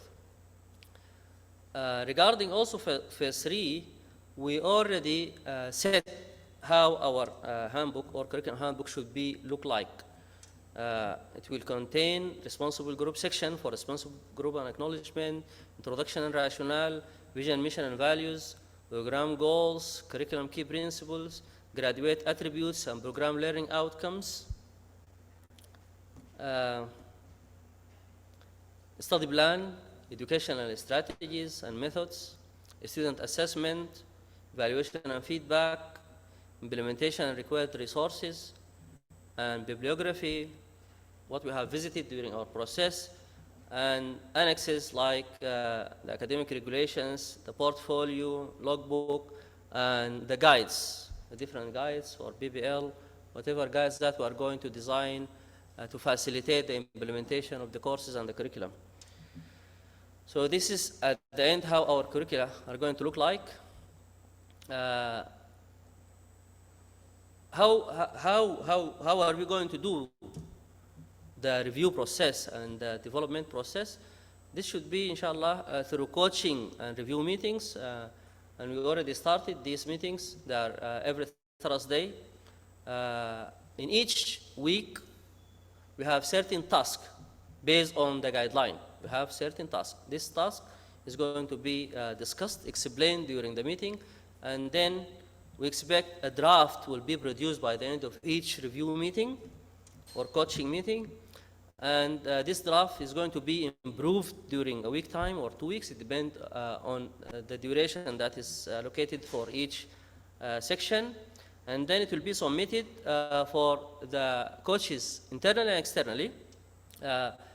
Revision of the tentative approval and approval will be done by the coaches, because the final approval will be at the end of the project. Regarding phase 4, review the curriculum document by external expert and reviewer. I already talked about this. And the curriculum will be sent to national and international reviewers. Other relevant stakeholders will be invited, inshallah, Ministry of Health, Ministry of Education, our partners in the hospitals. Anyone who has any relation with curriculum, inshallah, is going to be invited. And final workshop will be held for each program separately to discuss their product and outcomes. And in phase 5, which is about approval from the department, approval from college or faculty, approval from Central Curriculum Committee, and approval from the University Senate. So approval and endorsement for the curriculum. This will be according to the university regulations and policies, and proper dissemination and communication of the curricula will be done with the students, the staff, and the faculty, the governing bodies, Ministry of Education, higher NCAA, Health Commission, and so on. So the Health Commission, and so on. And in phase 6, this will continue for 1 year.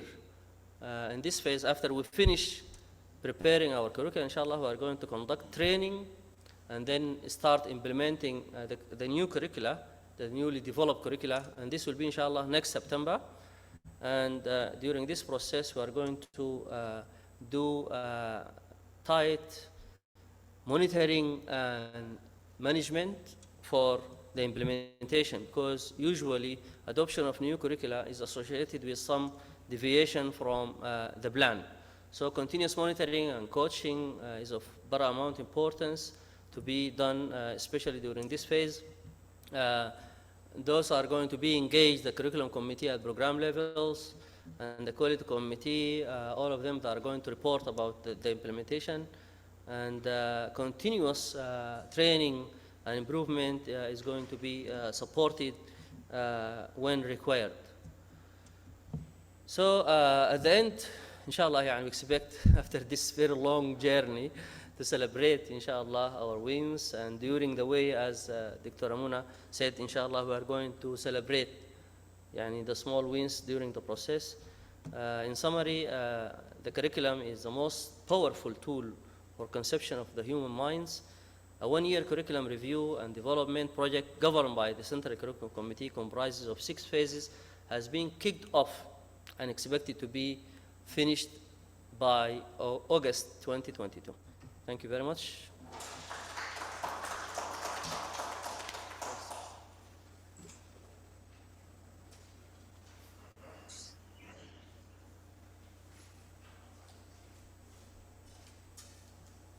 Thank you very much, Dr. Yasser, and for Professor Hussam and Dr. Muna. Now I think we have a general overview, perspective, the national perspective, and the local internal process. First, I will give the chance to the Vice Rector. Are you with us, Dr. Nasser?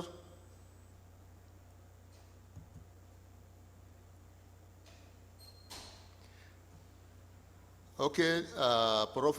Ibtisam, we will give Prof. Ibtisam the chance to comment. Thank you very much. Can you hear me? Yes, very clearly. First of all, I would like to thank Professor Hussam Hamdi.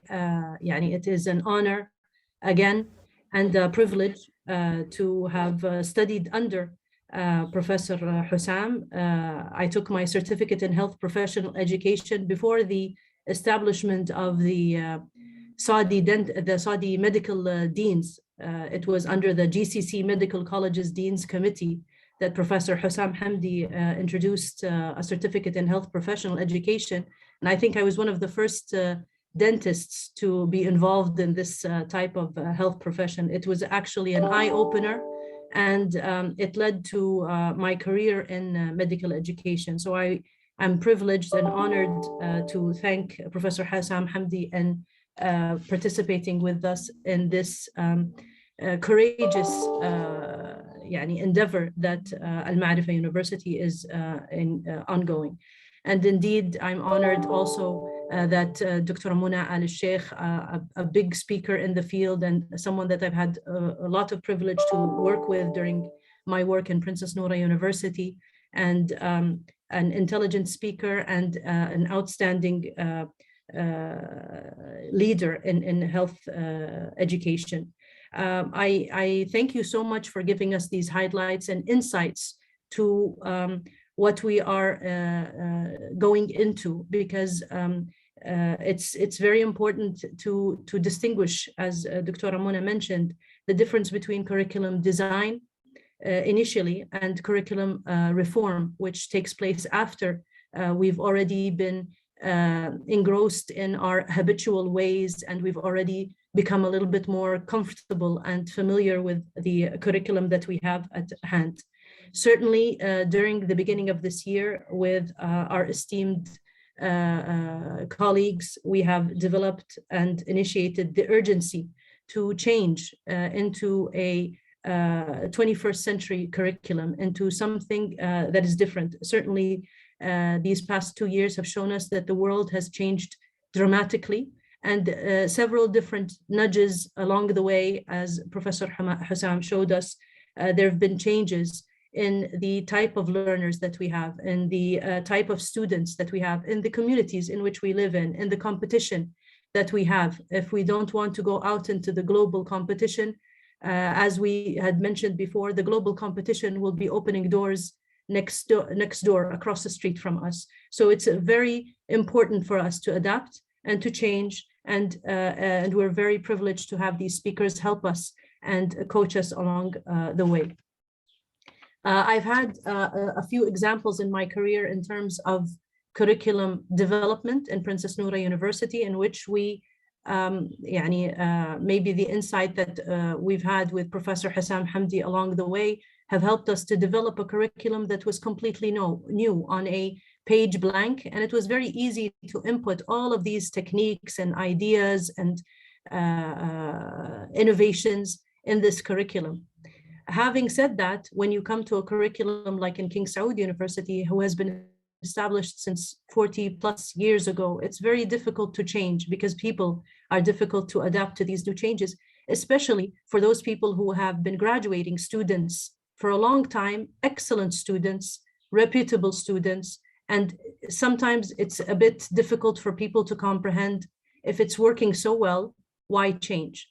But of course, as we all know, the nature of life itself is to change and to adapt. Therefore, I applaud the leadership in Al-Ma'rifa University and all the faculty members for taking this courageous step. And we're very excited to move towards a new curriculum that is exciting to our students, adaptable to our community needs, and the best for our societies. Thank you so much. Thank you very much. I would like to call Dr. Khalid Al-Mouezi, the Dean of the College of Medicine, to say a few words.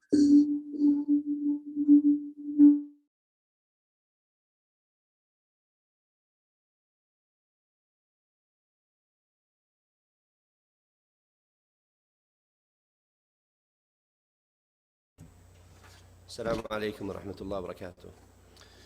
At the beginning, I would like really to thank Prof. Hussam and Dr. Muna for their valuable input to this project. Let me share with you something that attracted me to Al-Ma'rifa. I moved to Al-Ma'rifa 2 months ago.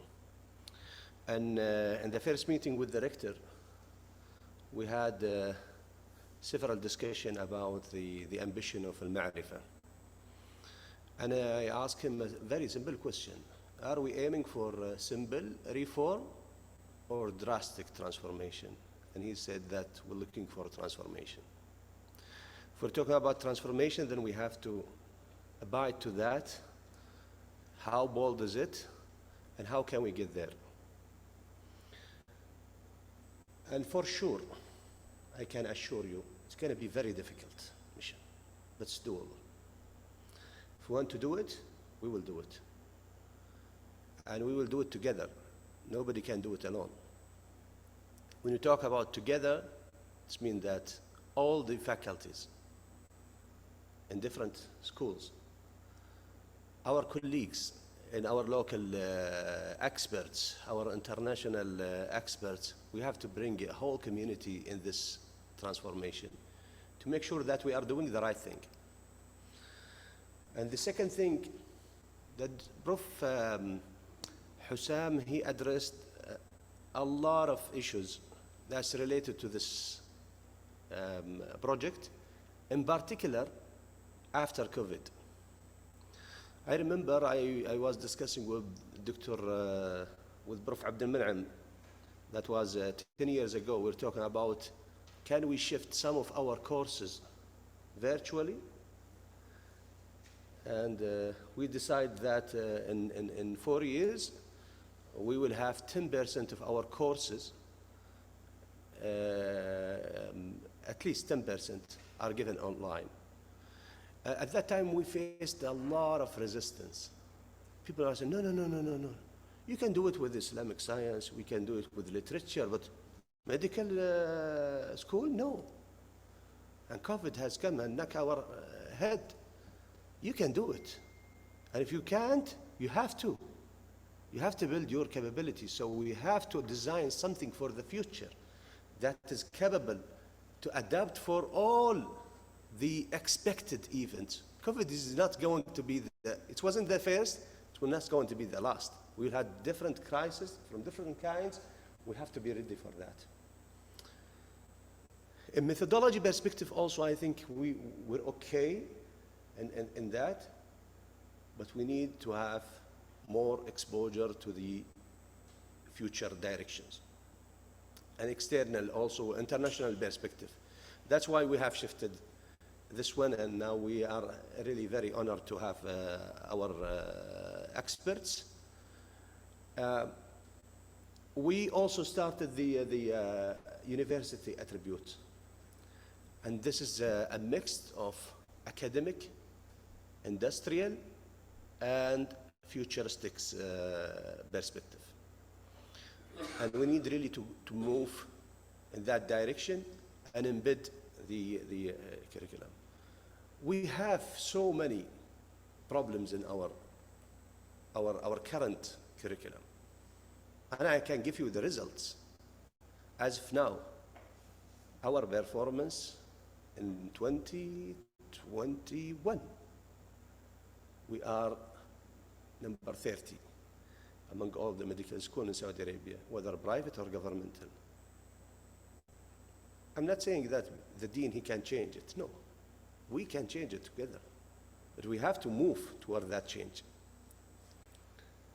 Nobody accepts that position. And even further, our average score of our graduates is low compared to the other universities. So we have to go targeting improving the average score, improving our rank, no matter what the people are doing, because also they thrive for the same purpose, but we have to grow. In non-competitive way, doesn't mean that we have to grow and they have to regret, no. Let them grow and let's grow faster.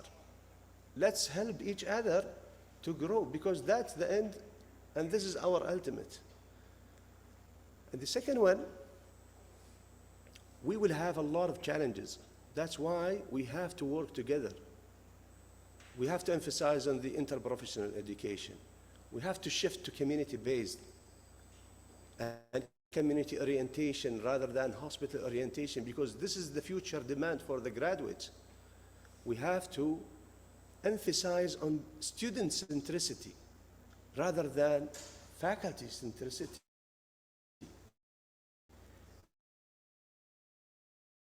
Because our future students have thrived to have more. I think our committee has addressed all these things. And they are taking that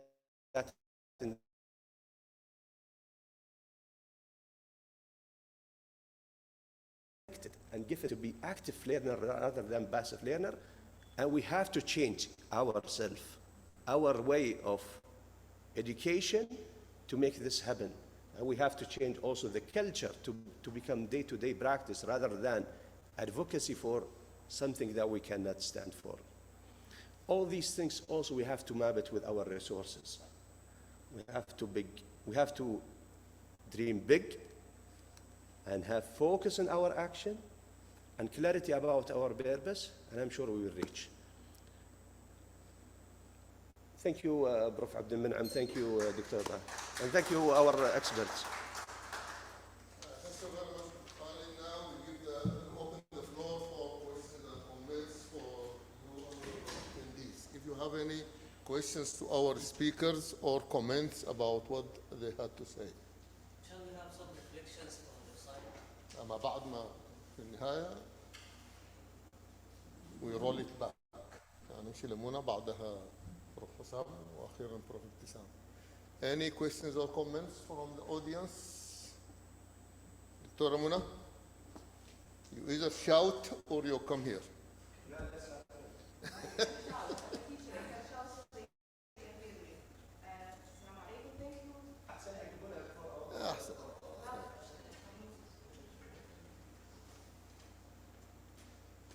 Assalamu alaikum. First of all, I would like to thank everyone who attended this webinar. I enjoyed every bit of it, really. And most of the things I just catch up from Dr. Muna. My question is to her, please, is I was thinking about if an influencer, not a leader, want to have a strategic change, second order change, what would be the best approaches? Usually leader would like to have strategic changes, but if it comes from the influencers, how can they approach it? Thank you so much.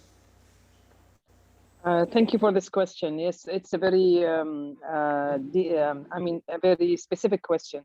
The issue is that if you want to do a strategic change, then you need to, it has to come from the plan, from the administrator, from the higher administration. But you need to get the buy-in from the followers, from those who are going to implement the change. So if you're talking about the influencers or you are talking about the drivers of the change, then the driver will only give you the motive or the incentive or the spark to do the change, but actually it is you who are going to implement it at the end. And I have seen a lot of changes that have taken place in the kingdom and otherwise, but the change, the positive effects were not actually reached, simply because those who were involved in the change, as soon as they implemented the change, they thought that it was over and it died out, the momentum. So you need to keep the momentum, you need to keep the motivation so that this will become a system in your organization. And I think Al Marfa University has a lot of potential, and they started very strong. At one point, you were the best, and I think you can regain that reputation by your collective efforts, by team effort. I can see there is a lot of sincerity and intrinsic motivation within the team, and I think this is your strength. This is your strength. So I really wish you all the best. I hope I answered your question.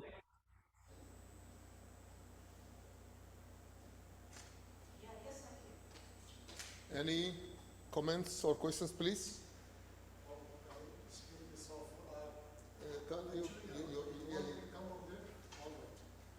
So I would like to draw your attention towards a new trend.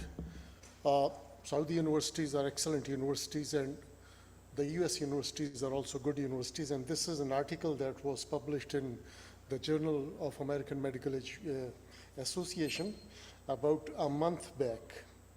And it is about something which is known as co-curriculum. We work very hard to make our curriculum, but what's happening in USA is that students, they are not attending their universities. They are attending the commercial programs because they benefit more from the commercial programs. Now the thing is, see, this article says that from 2018 to 2020, in 2018, 26.3% of US students did not attend college lectures, their institutional lectures, and that number increased to 37% in 2020. Now, what's the difference between our curricula and this co-curriculum, which they say, which goes along with our curricula, and the students prefer that, and they have given more statistics, you know. They have given certain programs, commercial programs like Enki flashcards, sketchy videos, Pathoma, First Aid, USMLE, RX questions, MBOSS. These are all commercial programs that offer lectures. And the difference between the college lectures and the lectures that they offer are specifically, you know, we say that teaching to the test is something bad, but they teach to the test. And the students who attend their lectures, they get higher scores on the USMLE examination. And getting higher score on the USMLE examination means you have achieved the competencies that your college or the ACGME was looking for. They have achieved them to a larger extent, and they are better to go to the clinics to serve the patients. So my point was that this new trend of co-curriculum and students attending these recorded lectures, we should look into that as well. And we should, think over this thing as well. Thank you very much.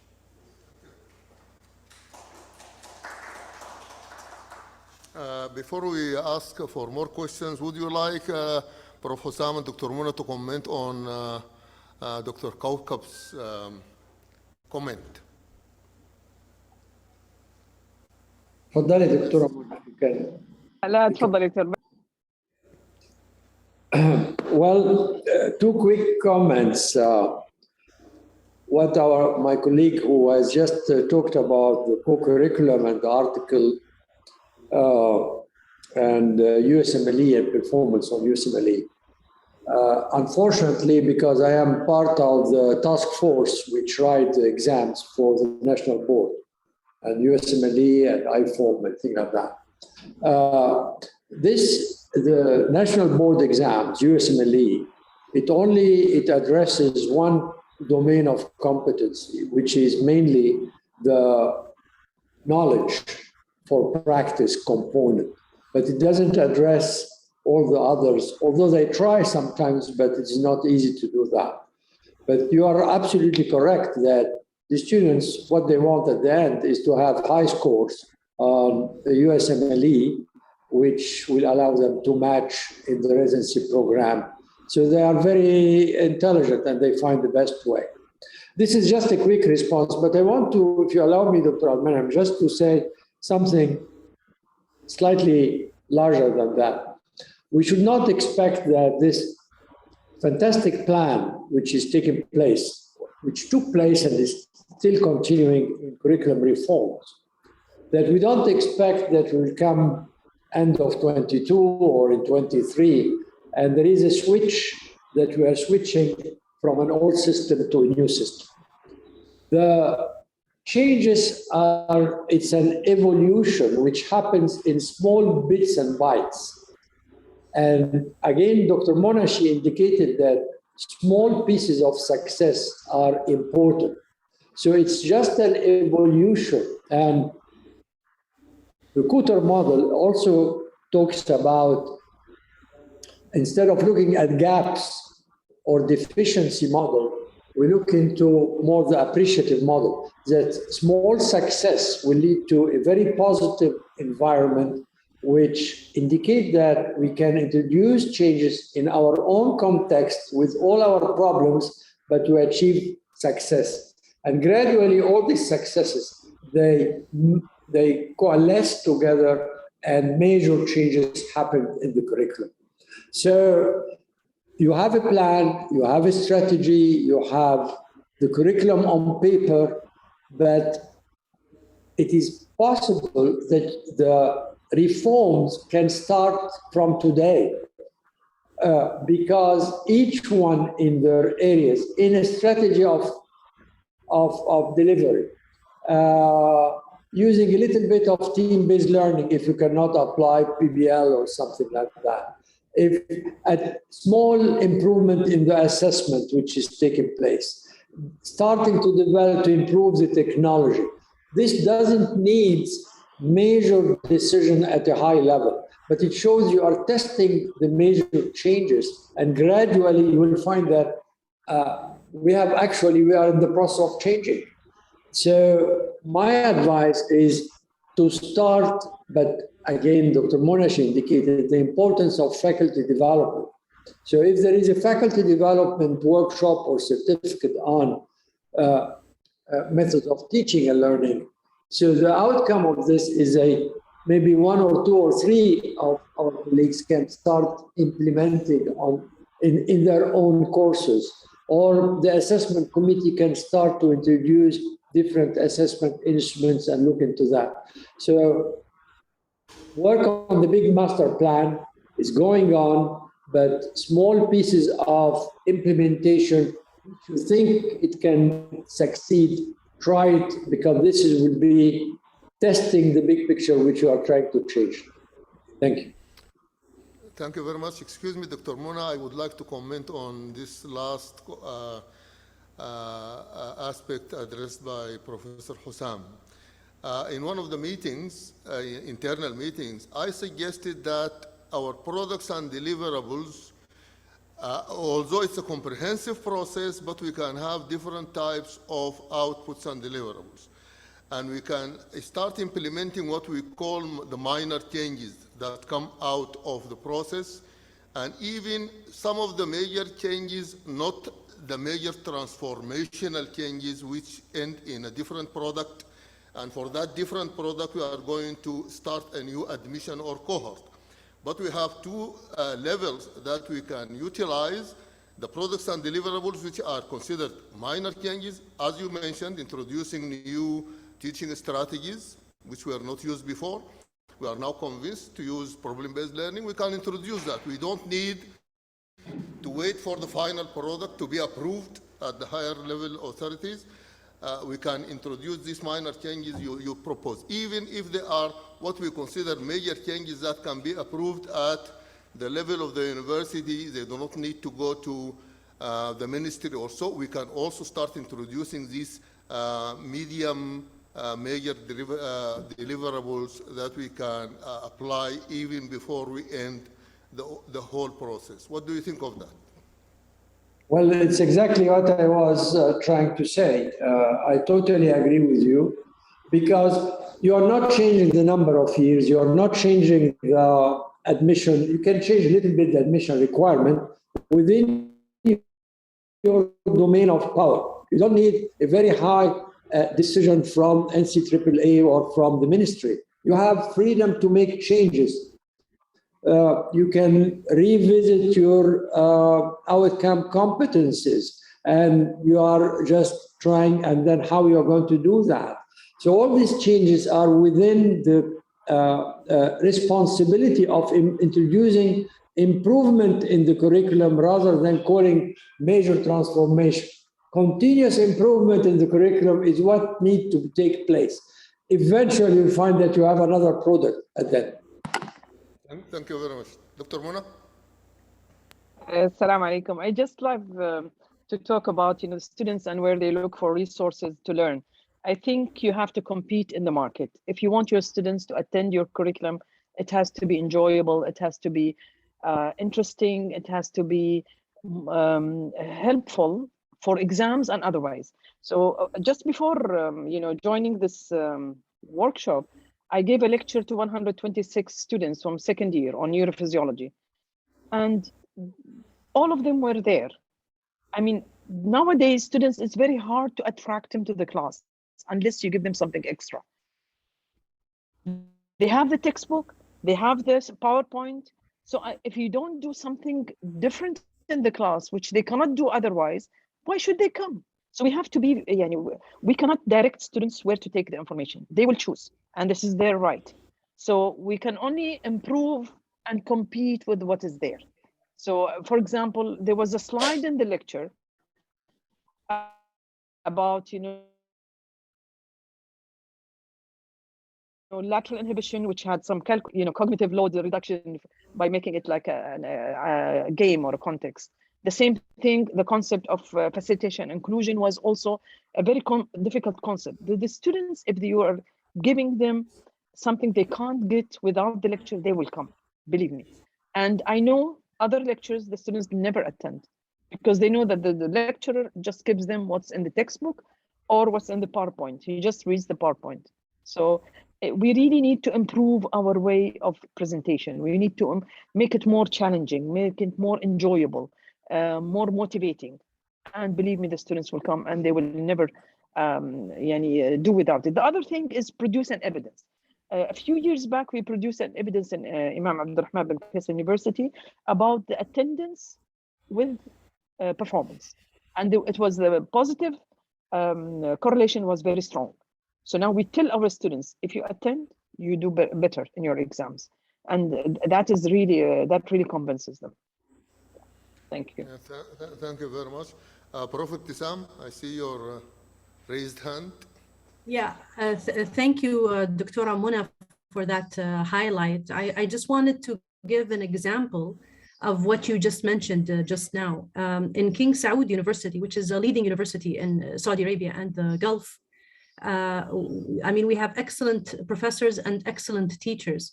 But what I usually find in the corridors, students are opening online videos from a private university, a local private university that showcases how to do specific procedures in dentistry. So as you mentioned, it's very important because nowadays everything is open and students can gain information from wherever. So it's very important that we provide them with the resources that they can understand and that they find attractive. Otherwise, they will be going someplace else to find this information. And this information could be something that we are happy with, or could be something that we're not happy with. So it's very important that we give them something attractive.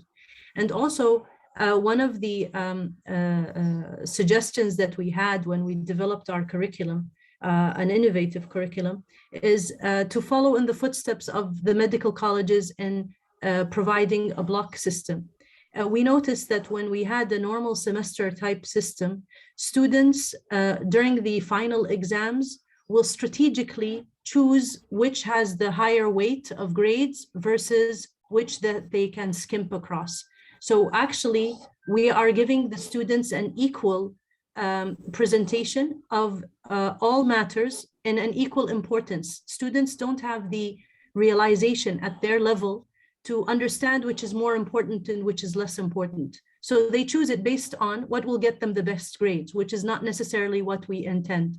So when we provided a block type of system, what we actually did was strategically guiding them to what to study, when, and give them the weights that are necessary at the times that are necessary that they were able to achieve it. So rather than leave them to their own devices to devise their own study plan, which might or might not be beneficial for them, we gave them that kind of guidance and strategically aligned them to what is more important at a certain time, in which Professor Hamdi showed very clearly that we have to have all the pillars available and we have to change the weights accordingly during the time frames so that the students can benefit and maximize the benefits. And that comes to one of the leading things that the medical colleges have done in previous times, which is the progress tests, so that we can see what the student gets a complete picture of what he should be able to achieve at the end of his degree, but it shows how he's progressing along the way. And maybe this is something that we should adapt either internally or with other partners. Thank you very much.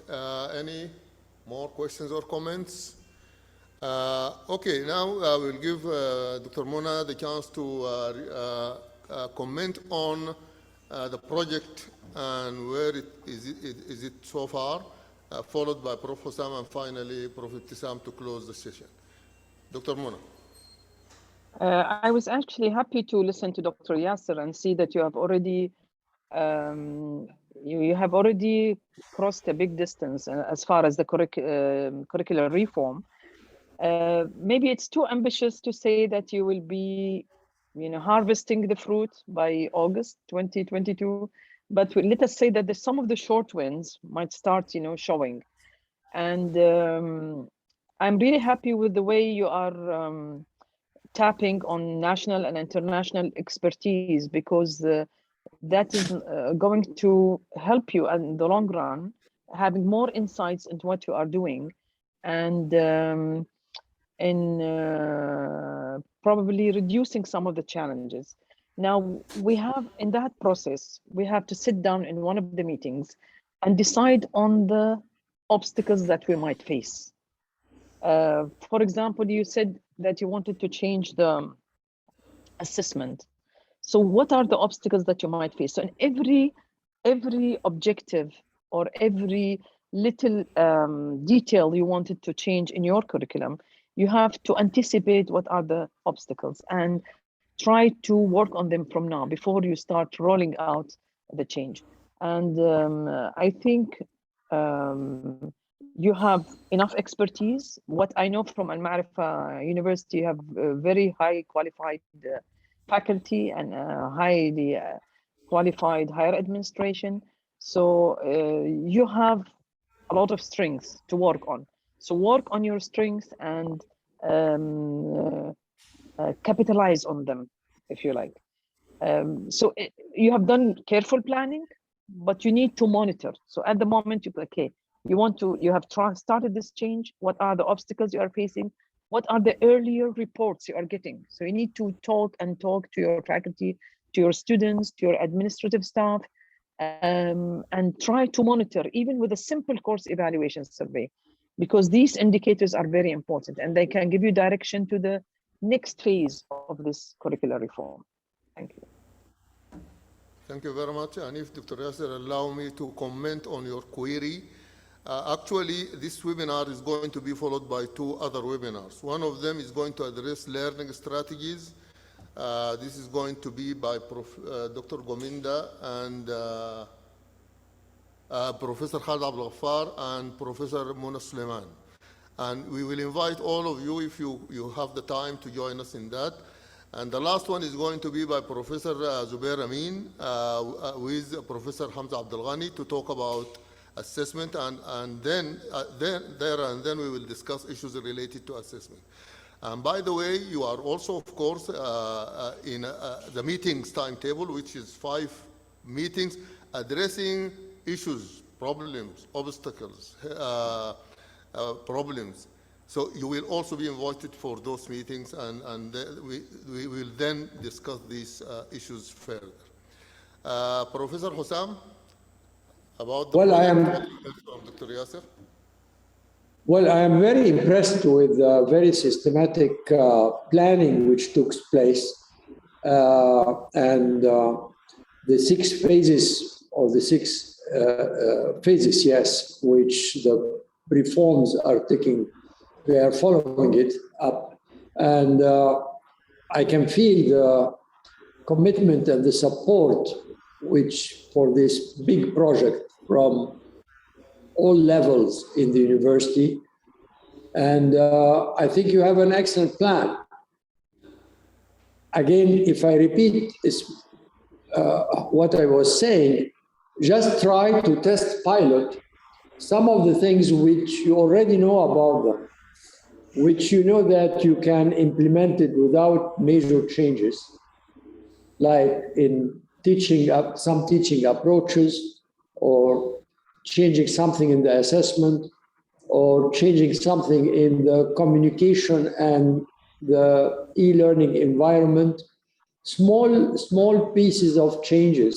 You can start it while you are working along the big journey or trajectory of your project. This will give you feedback, immediate feedback of what can work in your context and what may not work, and what you can do in order to make it to work. So test pilot a little bit what you are doing. You don't have to be very linear in your approach.